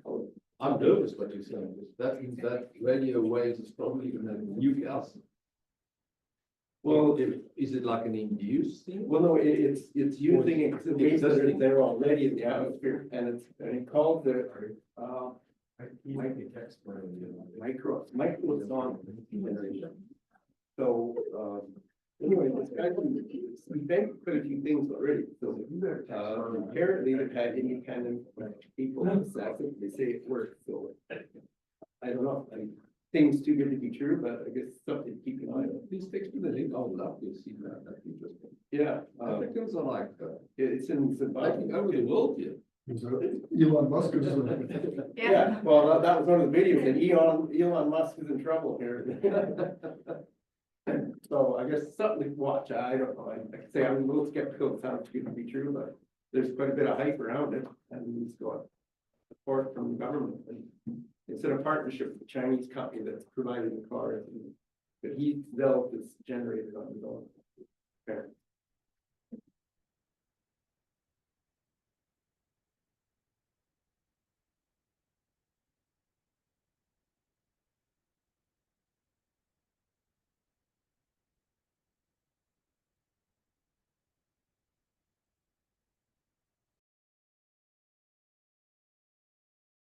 Very much.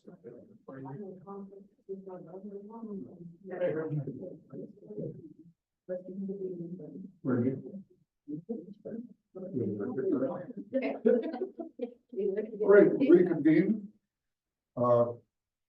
Welcome to ISL. You're online. I think we have Neil. Yes, good morning.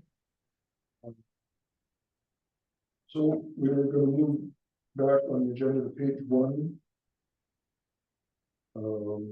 Item 4.0B is a public hearing for proposed bylaw 24-61-498. So I'll declare the public hearing open at 11:05 and welcome all participants and ISL. So ISL, I'll ask the nature of the proposed amendment to be read into the record, if you could. Okay, the purpose of this land use bylaw amendment is to redesignate an 11.04 hectare or 27.28 acre portion of the southeast 329022 west of the 5th from the Agriculture General A District to the Country Residential General CR1 District. The proposed amendment received first reading at the council meeting held on January 14th, 2025, and is being considered in conjunction with a proposed subdivision application 24 NL 18. Can you confirm that all notification requirements have been met? Notice of the public hearing for the proposed amendment was advertised in the Mile Zero banner post on January 22nd and January 29th, 2025, and on the county website. No comments were received. The proposed land use bylaw amendment was circulated to referral agencies and neighboring landowners for their review and comment. Alberta Energy Regulator, ACO Energy Systems, and TELUS responded indicating they had no comments or concerns. No additional responses have been received. Okay, so I will state the procedure that will follow during this public hearing. So we'll have a presentation by ISL will be given. We'll have written submissions shall be then read into the record. Verbal presentations in support or against shall be received next in an orderly fashion. Then council may ask questions of the speakers after each presentation for clarification purposes only. No debating is allowed between participants and presenters, and any questions from the floor shall be addressed to the chair. So with that, I will ask for a presentation from the resource person, development officer, ISL. Okay, thank you. The land use bylaw amendment is required to accommodate the subdivision of a farmstead from a portion of the southeast 329022 west of the 5th. The proposed parcel is the second parcel out of the quarter section, and rezoning as per municipal development plan policy 4.2.5 is required to allow the subdivision to proceed. An existing 17.55 hectare or 11.89 acre subdivision with farmstead is adjacent to the proposed parcel. The quarter section and surrounding area are zoned A district and are predominantly used for agricultural production. Two of the adjacent quarters contain residences. The proposed parcel has legal and physical access from Range Road 224, while the balance of the quarter section has legal and physical access from Township Road 905. That's wrong. 17.55 hectares is not 11.89 acres. Yeah. Yeah. Gail, maybe the calculation is wrong. We have a screen here. I'm sorry, it should be 11 point, oh, just wait, that's the. Okay, let me just take a look, I'm sorry. I would have to look at the existing parcel. It says on the map, it says 11.04 hectares or 27.28 acres. That would be the new parcel. There is an existing, we're referring now to the existing parcel on the property. And that is, just a sec, I will have to get into the mapping. It will take a moment.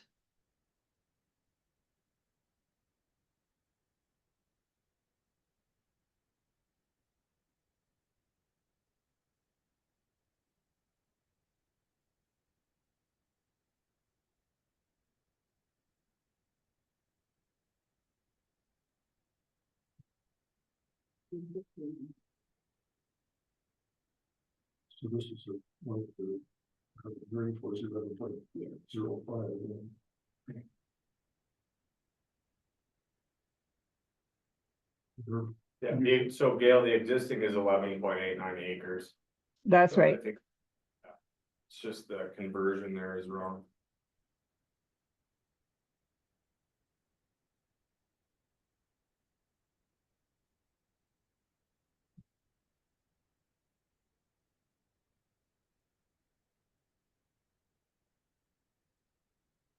Need 1 hectares. Sound good here? better. Yeah, it's going the wrong way. Okay, 11.89 acres is the size of the parcel. So whatever it converts to hectares.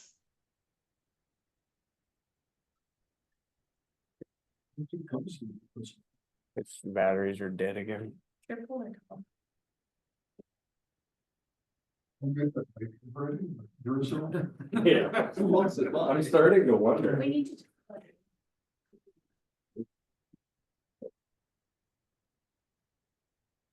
No, it doesn't. Like my car. It should be 4.812 hectares. It should read 4.812 hectares. Yeah, we're just on pause here, we're just repowering up the mics, so you come through a little louder. Okay, can you hear me now? Well, we're just batteries in the mic, and we can hear you, but it's a little faint, so with the mic, it should improve it. So it's a good batteries in it.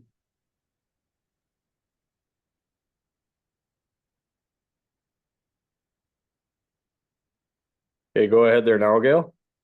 Okay, so it should be 4.812 hectares. Or 11.89 acres. Yeah, we've got the change made here now, so continue on, good catch, Councillor Thies.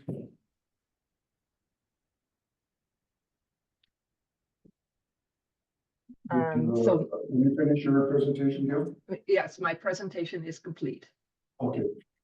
So I'll ask if there was any written submissions in support of the proposed amendments.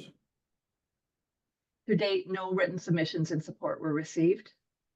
Okay. Any written submissions opposed to the proposed amendment? To date, no objections have been received or expressed. Okay, thank you. I will call if there's any verbal presentations in support of the proposed amendment. No verbal submissions of support for the amendment were expressed. So this is, they have to change the zoning to allow you to do this. So being as you're here, I would think you would be in support. Yeah. So verbal. So verbal in support. Okay, so we do have we'll write that into the record that we do have a verbal submission in support.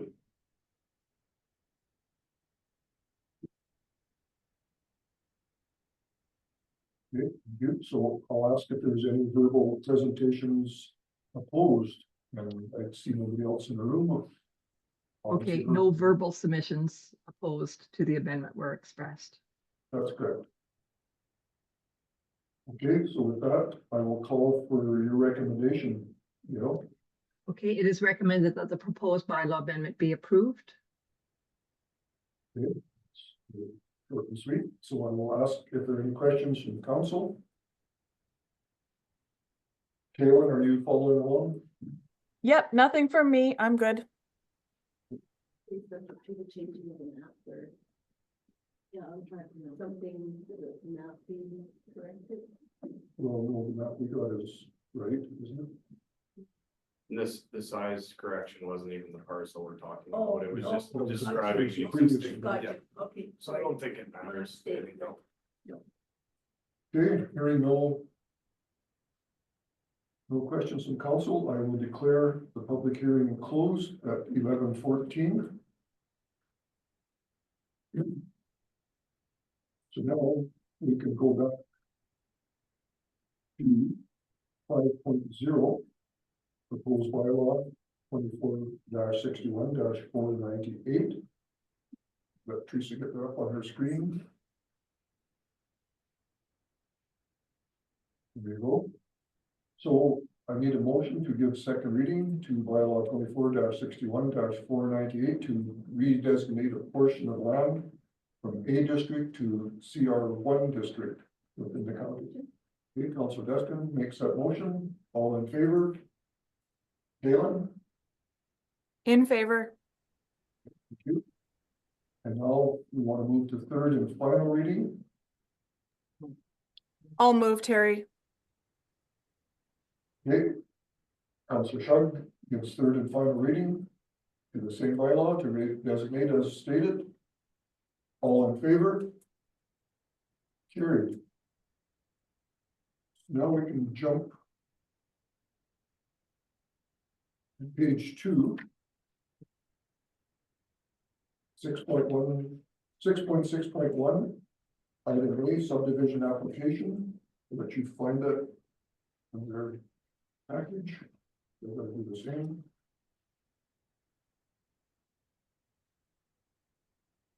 There it is. Please, everybody got it? No, you are still looking? I don't know if you can read what I'm doing. That's your phone, it's being okay.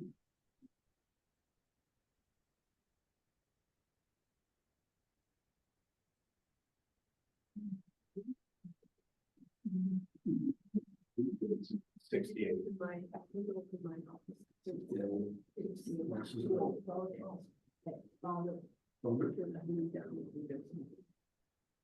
Okay, Glenda, we're, I'm sorry. See Glenda sitting on that. Gail, we're ready to do the subdivision report for 24 NL 18. Okay, thank you.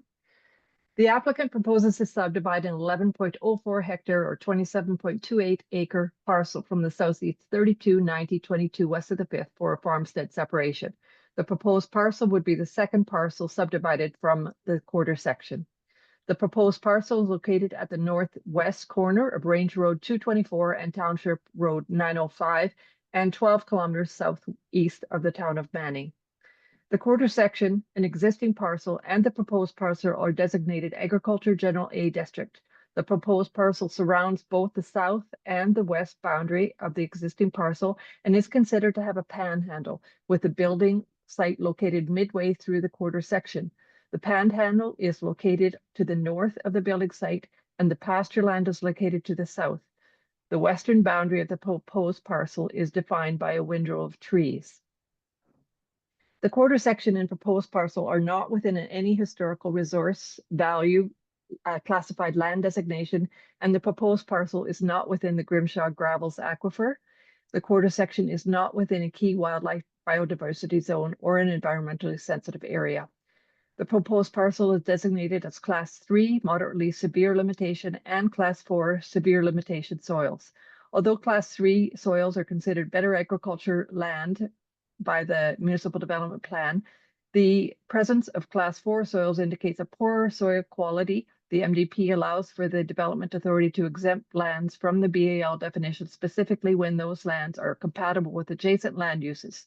In this instance, the Development Authority may exempt the proposed parcel area from the BAL definition as it is compatible with existing subdivisions and land uses in the surrounding area. All surrounding lands are zoned A district. The proposed subdivision is compatible with existing land uses in the surrounding area and is not considered to have a negative impact on adjacent lands. The proposed parcel is accessed by Range Road 242, which is designated as a residential road. Access to the balance of the quarter section also appears to be from Range Road 242 and crosses the proposed parcel. The applicant will be required to construct a new access to county standards from Township Road 905 to the balance of the lands. The quarter section was subdivided in 2017 to create the first parcel out. A condition of subdivision approval required the applicant to dedicate a 5-meter road right-of-way by caveat along the Range Road 224. A development permit and road widening agreement were registered on title at that time. For this subdivision, a 5-meter road right-of-way along the south boundary of the quarter section adjacent Township Road 905 will be required. The county's water line runs parallel to the proposed property boundary and provides municipal water to both the existing and proposed parcel. The proposed parcel is serviced by an existing septic tank and open discharge pump out system. In accordance with policy 4.2.5 and 5.2.2 of the Municipal Development Plan, the proposed second parcel from the quarter section may be redesignated and subdivided as it contains a residence and meets density and lot area requirements. Policy 5.2.3 of the Municipal Development Plan grants discretion to the county to approve parcel sizes larger than 4.0 hectares based on the needs to accommodate farm buildings, improvements, existing trees, and the location of fields. Based on site characteristics, it is reasonable to consider the applicant's request for an 11.04 hectare or 27.28 acre parcel. There was no conflict with the land use bylaw. The proposed parcel size exceeds the 4.0 hectare or 10 acre required by a district. However, additional land is required to accommodate farm buildings, improvements, existing trees, and the location of fields. The proposed 11.04 hectare or 27.28 acre parcel size is reasonable because of the site characteristics.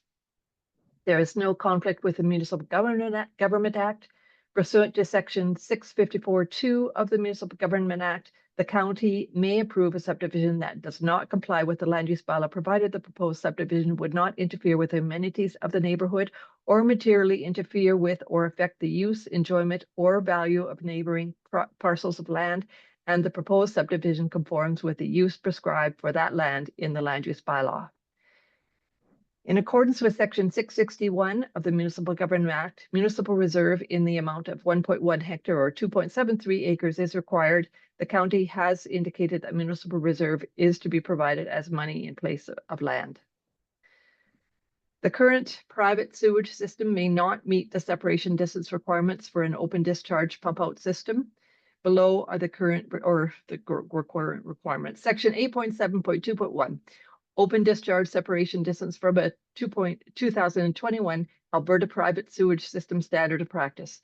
An open discharge system may be installed in a location that provides separation distance from the point of discharge of not less than 50 meters to a water source or water well, 100 meters from a licensed municipal well, 45 meters to a water course, 90 meters to a property line, and 45 meters to a building. The separation distance from the open discharge to the residence is 25.2 meters. The requirement is 45 meters.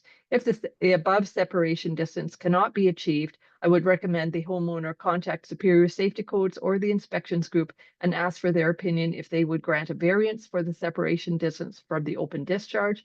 Alternatively, the homeowner may need to move the location of the open discharge, or the homeowner may need to consider installing an alternate system that meets the requirements of the Alberta Private Sewage System Standard of Practice. So it is recommended that the subdivision application to create one 11.04 hectare or 27.28 acre parcel from Southeast 32/90/22 west of the 5th be approved, subject to the conditions outlined. Thank you. Any comments, council, questions?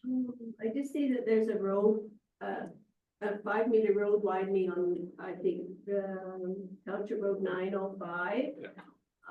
I think that's already widened, but I don't know, maybe Charles That is correct, as we briefly discussed.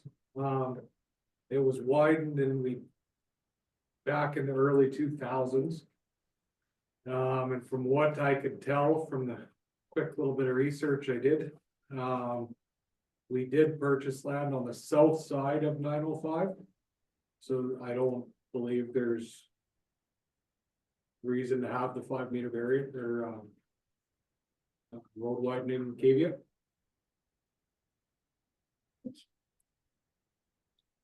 Any other questions?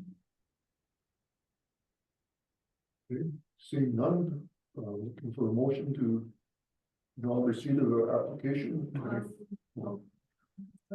Or her, sorry. Going back to the sewer. That sewer was put in 3 years ago. I realize that the distances of regulations and all that have changed. But where my sewer is set up, it pumps into a bluff of bush. But I understand it's only 52 meters from the existing lot. But it's like my wells and everything are in between. The sewer pump out and that property line. The water from my pump out doesn't leave the bush that it's pumping out into. So how can there be any problem with where my sewer pumps out? was when it was installed, it was done according to regulations. And it isn't feasible to dig up that sewer system now and to change it. I couldn't go 90 meters in any direction and be according to the new regulation.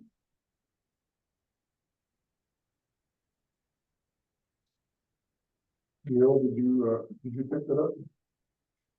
Yes, my understanding is that the sewer regulations have been in and have not changed the distances for quite some time, but also the separation distance from your property boundary is being met according to the GPS measurements that were provided to us, but it is a distance from the open discharge to the residence that's not being met.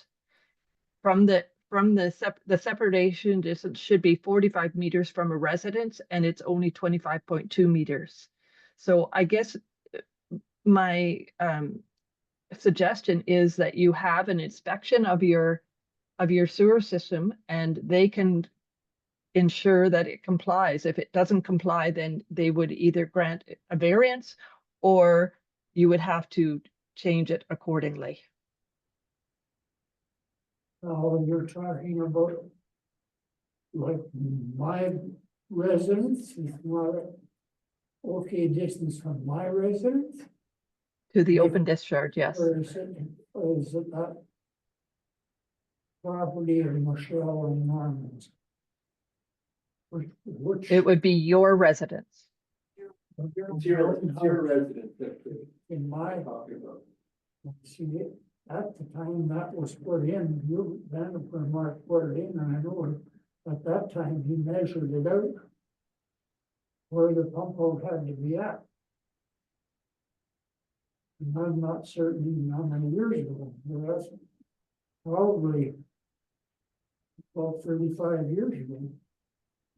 And at that time, that was legal.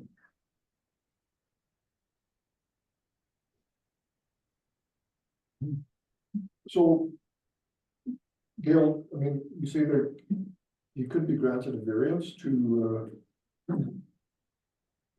deal with this? He would have to contact Superior Safety Codes or the inspections group, or Alberta Municipal Affairs to see how, what is required for a variance to be granted. I don't know how likely that would be, but he could certainly try for a variance, and if not, it would have to meet the current day code. Then, in other words, that he would have to do that, then he'd have to move his pump out. Is that what you're saying, if they don't grant him that? The inspection group or safety codes would be able to advise him on what has to happen in order to meet the setbacks, but according to the measurements that we were provided, the open discharge is too close to the house. It meets the setbacks from property boundaries, but it does not meet the setback from the house. So that would be an arrangement, or he would have to have one of the two agencies come out to the property to confirm whether or not it met, or whether or not a variance could be granted.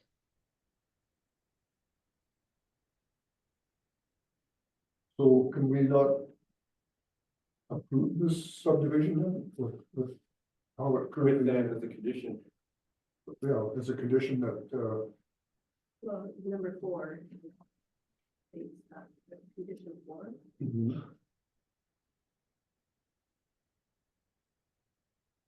So there is a So- condition indicating that the owner shall adhere to the 2021 Alberta Private Sewage System Standard. So that requirement would have to be confirmed prior to the county endorsing the subdivision plan. there's no condition referring to a possible variance. I mean, if what the landowner is saying that the, No, that's something that the Alberta Municipal Affairs would have to grant. That is, if they grant the variance, then he would be adhering to the 2021 private sewage he would be agreeing to the standards if they grant a variance. If not, he would have to comply.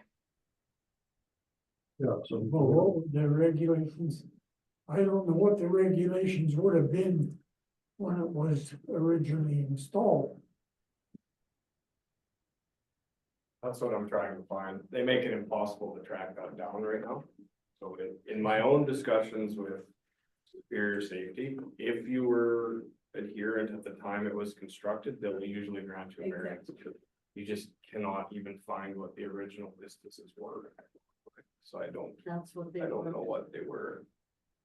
That's what they were when Jim's mom and dad have done theirs, because they have to have that look. And I know the distance is the same as hers. on ours. So I think it was 1994 that they changed again, I believe. 92 or 94, but I can't find the old ones.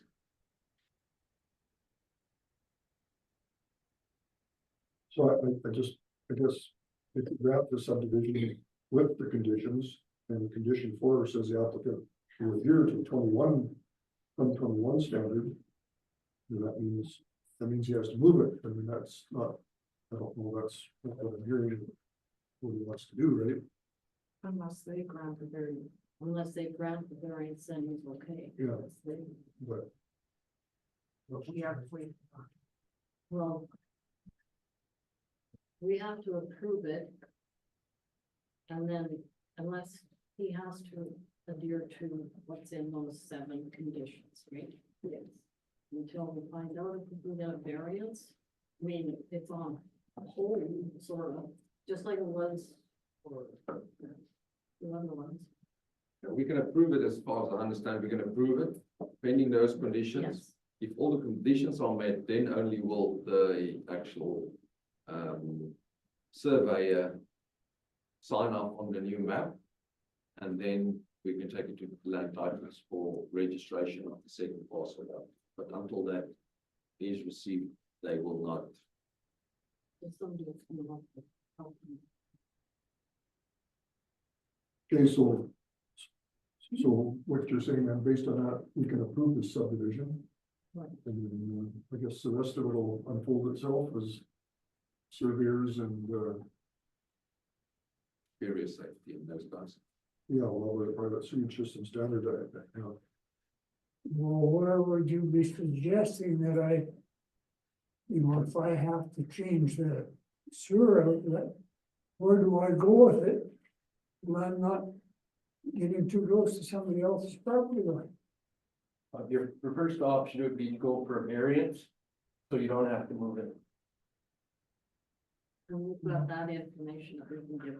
I can't see really why I should have to move it now, when it was done properly to start out with. And then they changed the rules and regulations since then. Yeah, well, you might not have, again, if you can get a variance, then everything's fine. And how long does it take me to do that? I might be dead before all this could happen. Well, we can help you. We'll help you. We can figure it out. But in the meantime, it'll be approved, right? So the subdivision will be approved. And then, Long as. I guess apply for the variance. And Scott will help you apply for the variance.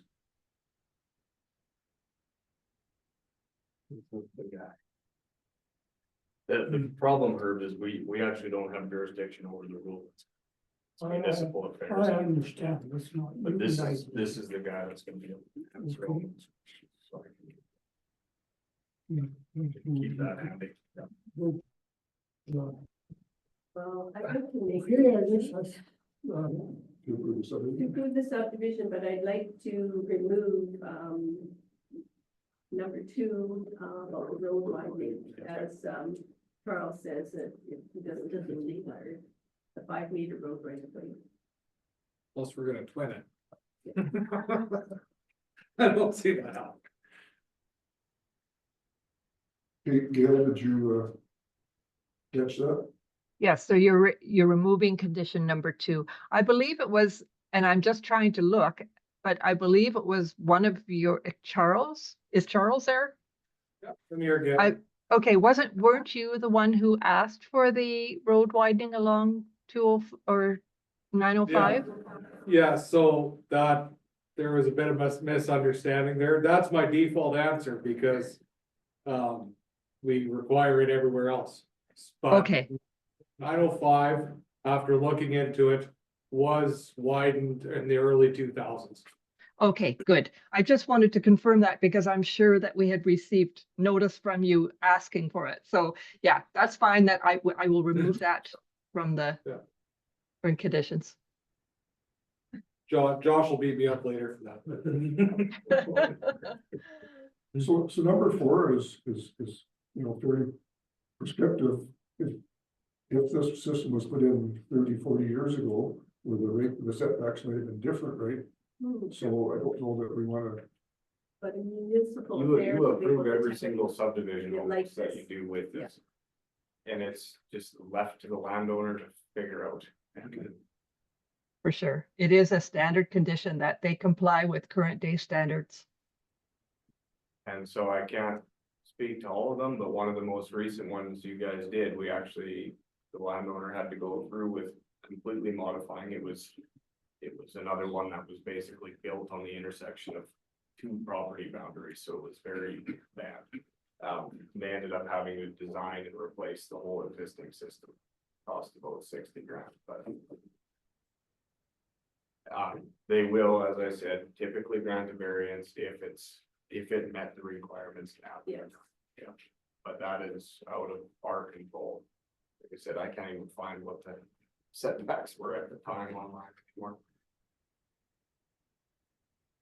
Okay, so we have a motion by Councillor Decken to approve the application for the subdivision with 6 following conditions as we removed number 2 in the, as it was presented. Any final comments or questions? Seeing none, I'll call for the vote. All in favor? In favor. Okay, thank you. So that's approved. So I assume we have an NPC agenda. There's only one development with it. Yeah, I guess we have to go through into the meeting to do that, right? So I'll during the regular recess, the regular meeting, and we'll go to our Municipal Planning Commission agenda at 11:38. I'll call the meeting to order. This is going to be very short and sweet, so adoption of the agenda, get a motion to do that. Councillor, please, all in favor, carried. Minutes from our Tuesday, January 28th meeting. Okay, Councillor Sinski, all in favor, carried. And we have one development permit that's been issued by the development officer. But Teresa, catch up here with us. Okay, need a motion to acknowledge receipt of the development application DP 2501. Councillor Holoviski, all in favor? Carried. And then there's nothing else, so I will adjourn. At the same time, we call to order 11:29. So thank you, Gail. Thank you very much. Okay, now we'll go back to page 1 again. The last delegation of the day is from Stars. Glenda, please come join us.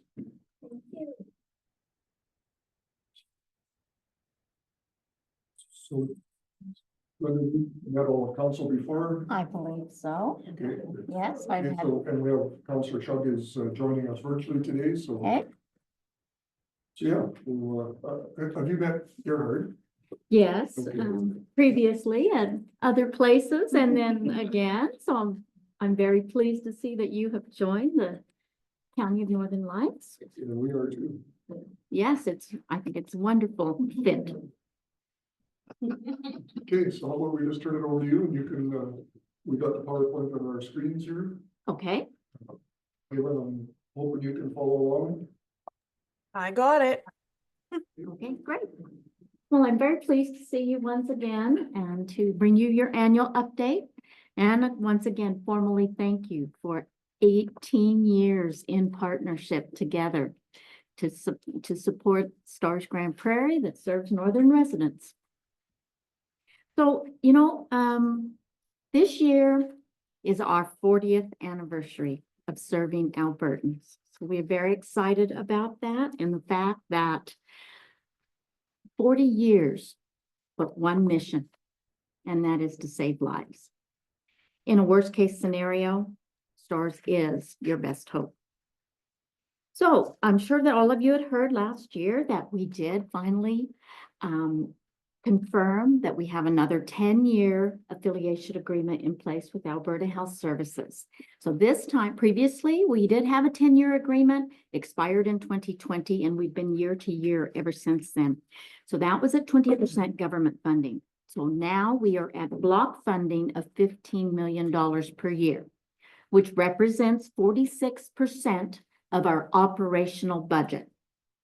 So basically, they doubled what they previously were giving. So we're very, very grateful to them in order to have this sustainable block funding now of $15 million per year. It does still leave us 56% of operational budget that must be fundraised, does not include education and training or any of our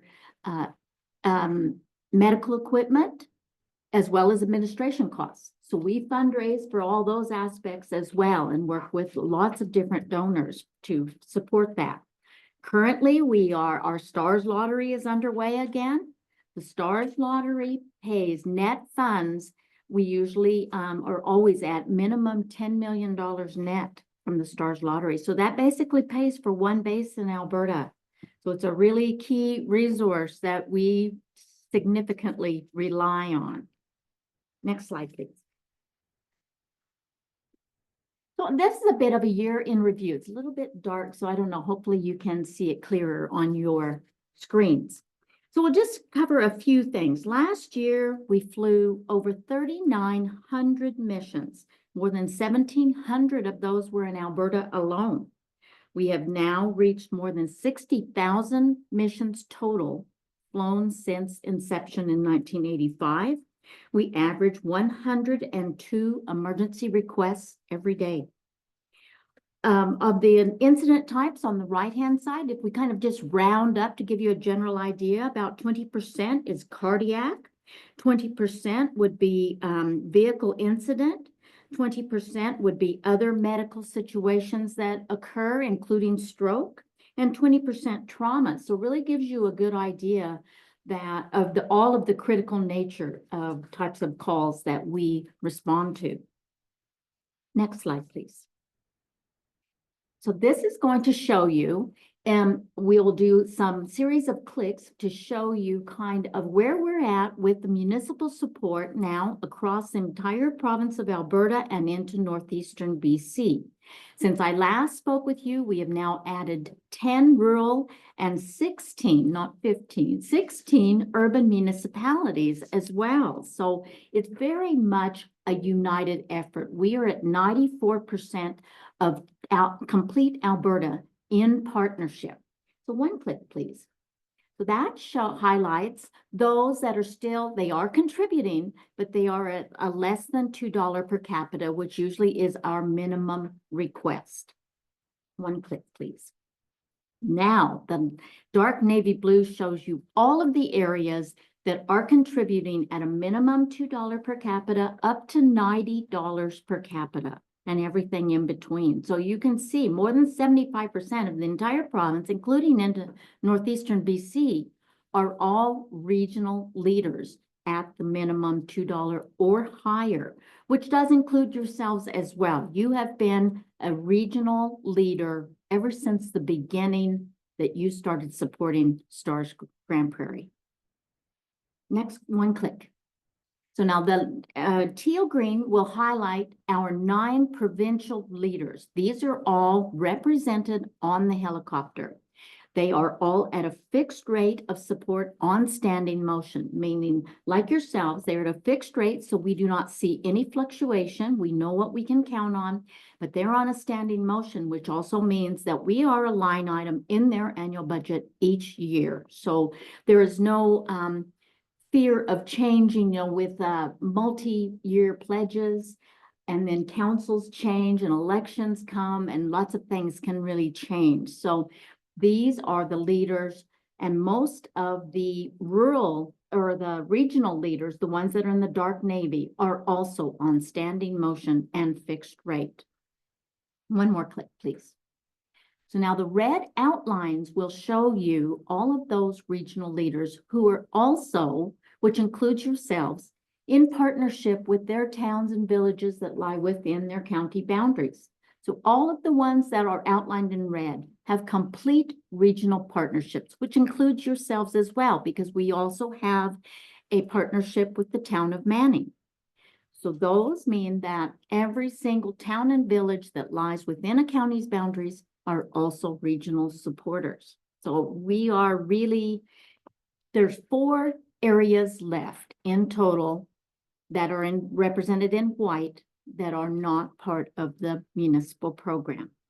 The little exclamation marks represent down south. The gray one would represent town of Drumheller, and the 2 navy blue ones within Yellowhead County represent Hinton and Edson, who have both been almost 20-year supporters, yet the county is not on board. That gives you a good idea where we're at so far, and the fact that the united partnership means that we are all working together to ensure a robust health and safety network for all. Next slide, please. So this is going to be kind of interesting. This is a 15-year total overview of mission statistics flown by STARS within the County of Northern Lights. So you can see different areas. These are all, keep in mind that all scene calls are coded to the nearest community. So you may have community listings that are not actually within Northern Lights, but that is where the pilots determined that was the nearest community. Although we use Latin long locations in order to identify exactly those that did occur within the County of Northern Lights boundaries. So a total of 56 over the last 15 years. So on overall average, you would see about 3 to 4 missions per year, which you can see is fairly consistent. Some areas or some years were a little bit less. And like in 2022, it was double that at 9. We had a lot of critical interfacility transfers from your local hospital here in Manning. So overall, this is representative, though, of the value of our partnership together for your residents. Next slide, please. Now, this is going to determine even more closely exactly for your residents that lie within the County of Northern Lights boundaries.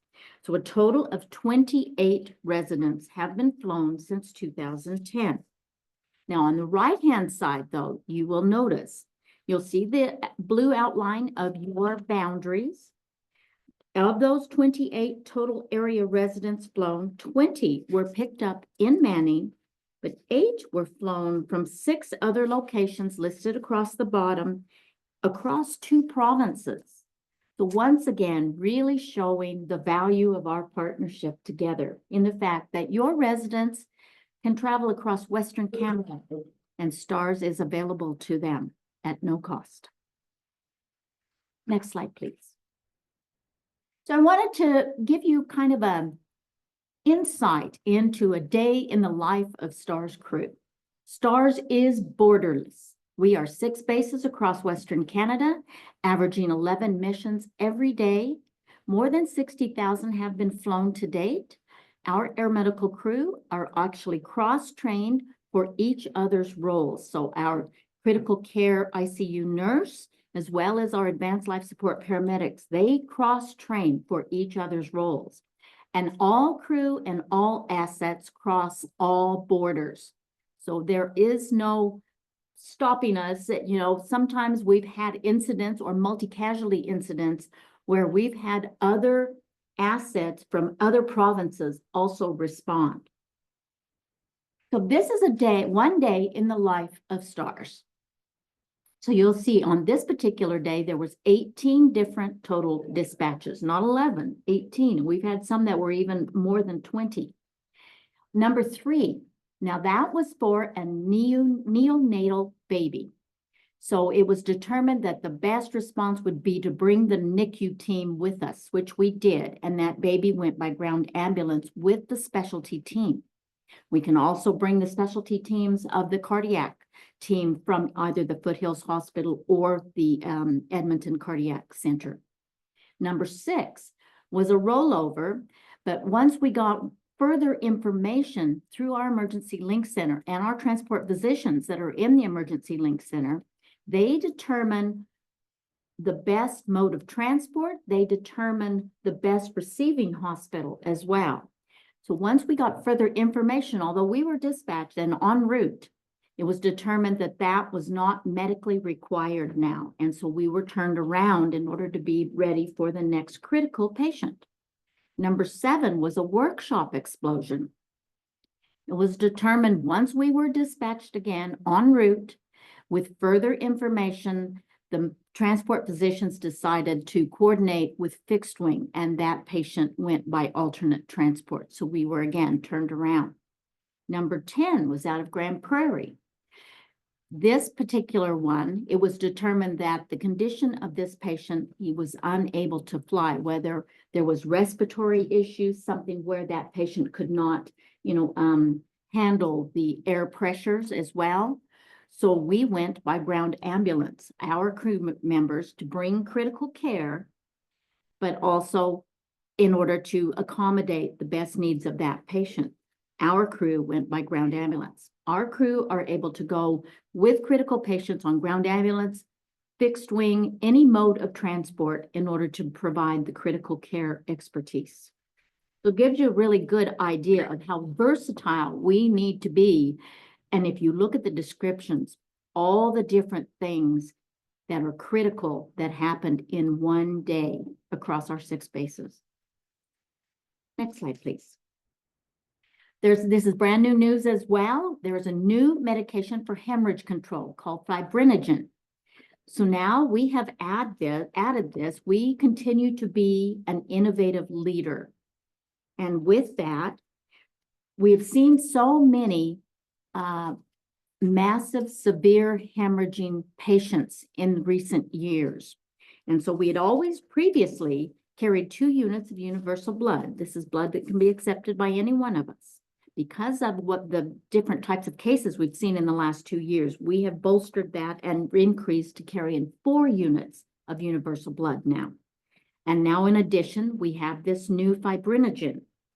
So this is utilized in very severe trauma cases. Once we've given the first 2 units of blood, we can now apply this new medication, fibrinogen, which helps to promote blood clotting in severe trauma patients. This helps them to stop bleeding out. And then we can apply the second 2 units of blood while we're en route to the hospital.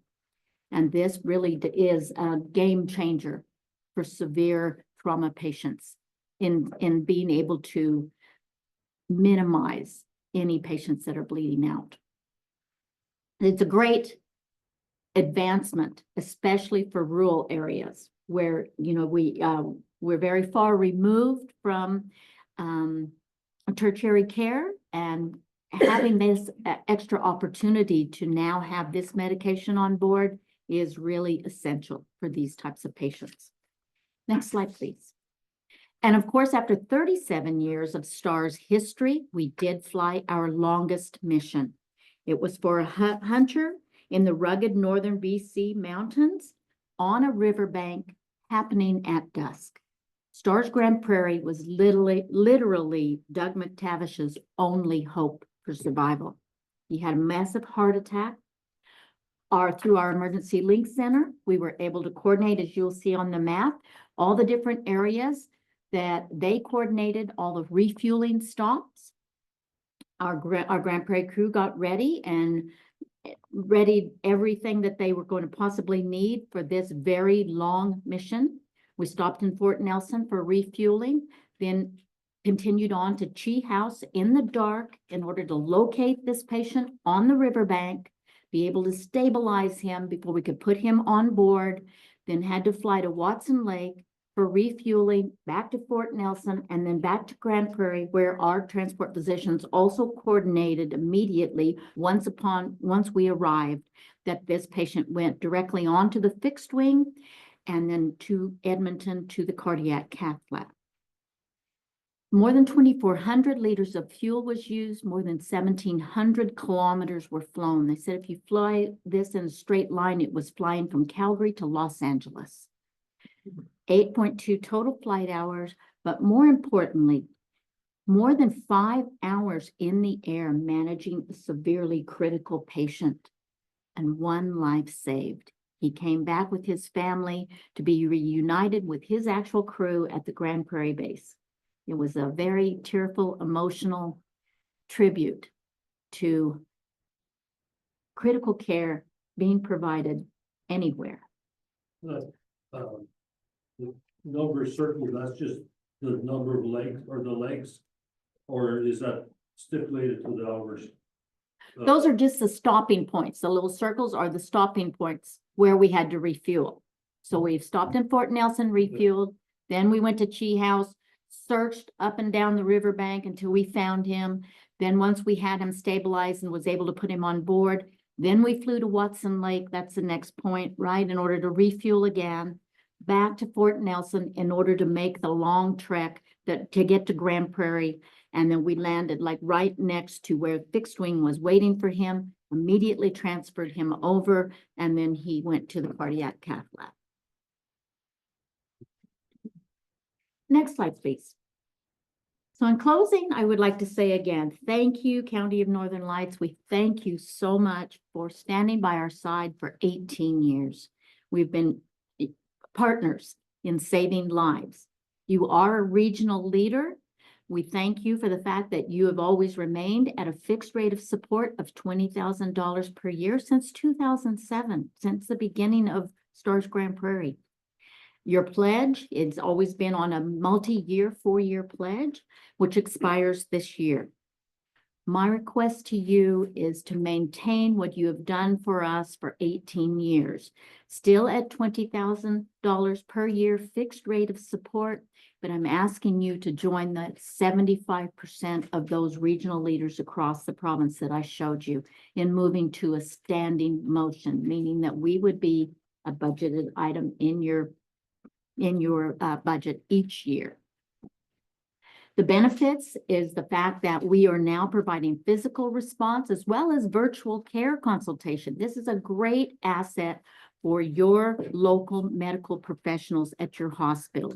Even if STARS is out on another mission or maybe weather inhibits the helicopter from coming, does not mean that we are not able to provide critical care expertise and procedural guidance virtually, because our STARS transport physicians are available 24/7. So they can actually speak virtually, just like a FaceTime kind of call with your physicians here to guide them in critical care, as well as guide them in any kind of procedure as well. So this is another advancement in how STARS can provide critical care to rural residents. Together, our partnership, we are enhancing rural health care, and your residents will continue to have access to STARS 24/7 all across Western Canada.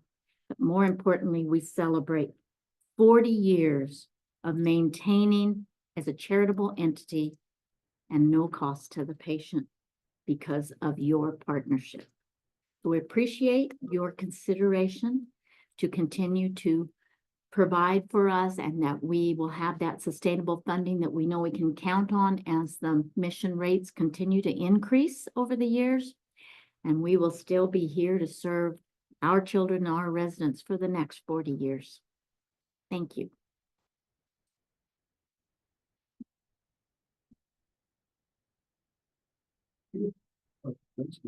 Yes. So, 20,000, you have two different, you have another level, a higher level of sponsorship. That No, I'm asking you to maintain, just asking us for 20,000, but just going back to your one slide that you said like Saddle Hills, for example, you Mhm. have a higher level. yes, certainly anywhere the regional leaders are represented and the minimum is $2. Ranging up to 90, we have a good portion, probably 40% that are in the maybe $20 to $30 range. So there's significant, it depends on whether or not you have the capacity, like we're certainly going to welcome if you would be willing to move to, you're a little bit over $2 per capita, maybe you would want to consider $3 per capita. Like we would be grateful for anything. The main thing is that I want to ensure that fixed rate of support and that a standing motion that you would join that 75% I showed you that we are now a line item in your annual budget. Well, I think we budgeted for the 20,000, right, Josh? But it expires 2025, Yeah. so, which I think is why Glenn is here. Doing so. So we contributing $20,000 a year, 3,601 residents. So per capita, we contributing $5.55. Okay. Well, then take my thing back because I was just doing from memory and I wasn't sure what your, take back what I said. Maybe you'd like to consider $6 per capita. Well, sometimes their census numbers are Well- skewed too, because they have the population on that isn't really ours. And then There's so much fluctuation, which is why we're really trying to move away from the per capita, because I mean, our mission rate each year is going up. You know, we give you kind of an idea in the very beginnings of STARS, the first few years, 50 to 60 missions flown. Same thing for Grand Prairie in our first few years. They thought that we would, based on what they've seen previously when they opened the Calgary base, when they opened the Edmonton base, 50 or 60 missions per year. Well, in Grand Prairie, the very first year, we flew over 150 missions, 3 times what was expected, because the need is up here. It's necessary. And so with that, you know, moving forward now, last year, we're just over 3,900 missions flown. So, I mean, it's not going down, and we can't just calculate, oh, I think we'll fly this many missions this year. You know, during COVID, our demand went up 35%. So it's, you know, it really is about partnership and sustainability. Okay, question for you. So other than the contribution that the province makes, say it's like 12, 15 or whatever million dollars. 15 million per year. Do you guys build them for any of the flights that you guys? No, that's block funding. So that means we could fly 2 missions or we could fly 2,000. That's block funding per year. And then those municipalities in southeast Alberta, they still have Hilo down there yet. Halo, yeah. Okay, well, so that's why they don't contribute to STARS. It's controversial. Yeah. We do fly missions down there. We do a lot of missions, especially like Lethbridge Hospital is one of the top 3 in Alberta that we serve. And so some of their missions that Halo fly may go to Lethbridge Hospital. Mainly a lot of them go to Medicine Hat Hospital, which we also do fly. And we also do, we dispatch Halo and Hero out of Fort Mac. So they are co-located. You know, we don't want to see the patient on the side of the road for an hour while they're waiting for STARS. When Halo can be 15-minute away, have that patient in a hospital environment, even though STARS is still coming from STARS Calgary in order to get this patient if it is determined that it is critical and that patient needs to be in tertiary care. So it's very much a collaborative effort. We do work together. We dispatch them. So when it's, you know, we always need to do through transport physician guidance. We are a medically driven organization.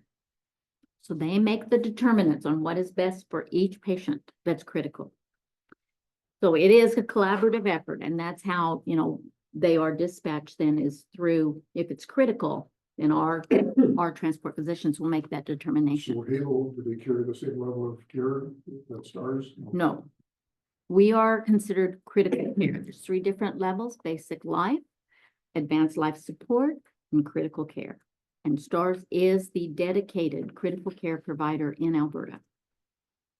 The Yellowhead counties are a different story again, why They feel that, I mean, they're certainly rightfully so.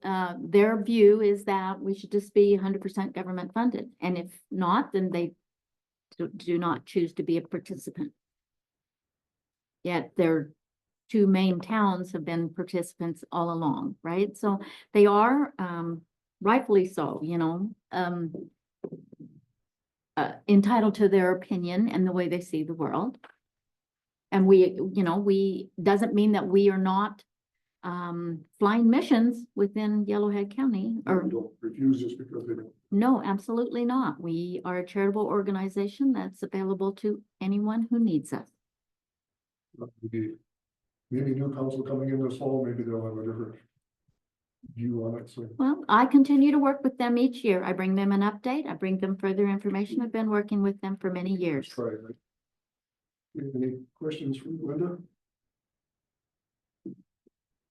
Does Paddleberry included in ours?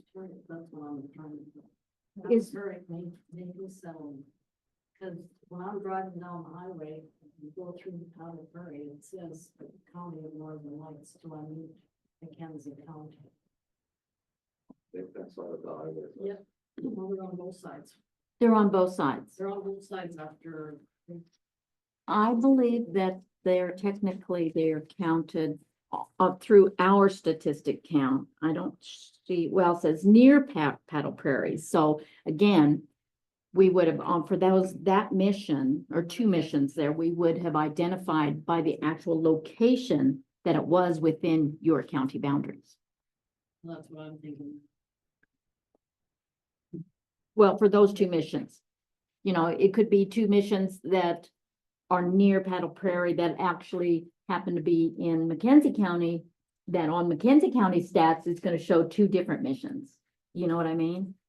They're each coded according to where the pilots identify is the nearest community, and then we use the Latin long location to actually identify the actual boundaries.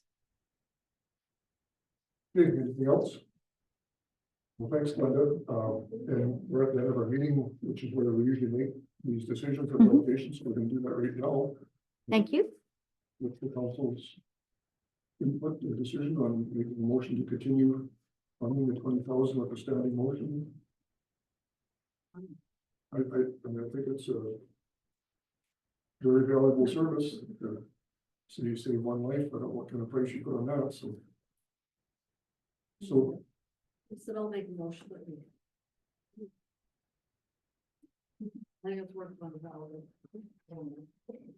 if we want a multi-year agreement like we've had, it's been 3 or 4 years. You've typically done 3. Three, That's what we've done the last couple times, yeah. So let the new council live with it for 2 more years. It might be us back here again anyway, so. So we have a motion by Councillor Malavsky that the county contributes 20,000 to STARS. This 2025 is already covered, right? So, Yeah, 20. Mm. That's just over 4 years. so Caitlin, I don't know if you can see it, we have a motion that the county will contribute 20,000 to STARS. You might want to put STARS in there somewhere. Oh, yeah, sorry.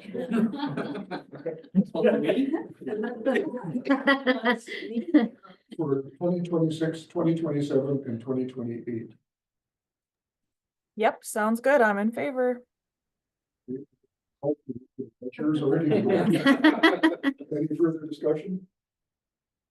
Okay, all in favor, the rest of us, it's carried. Thank There you you. go. Thank you very much.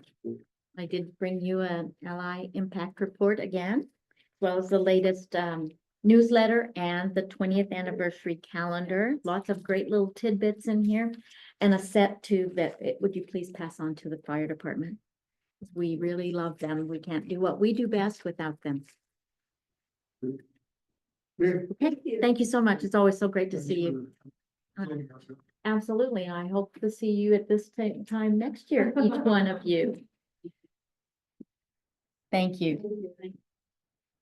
This is, we'll go back to open mic. And one final chance for Mike, you're good? You're good, okay?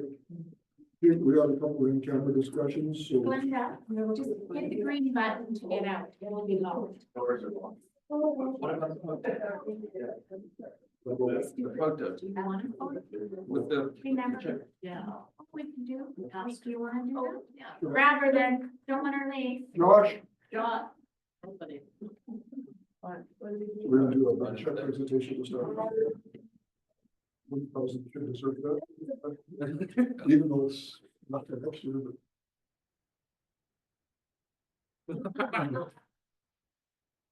Yeah, then just take a quick break and.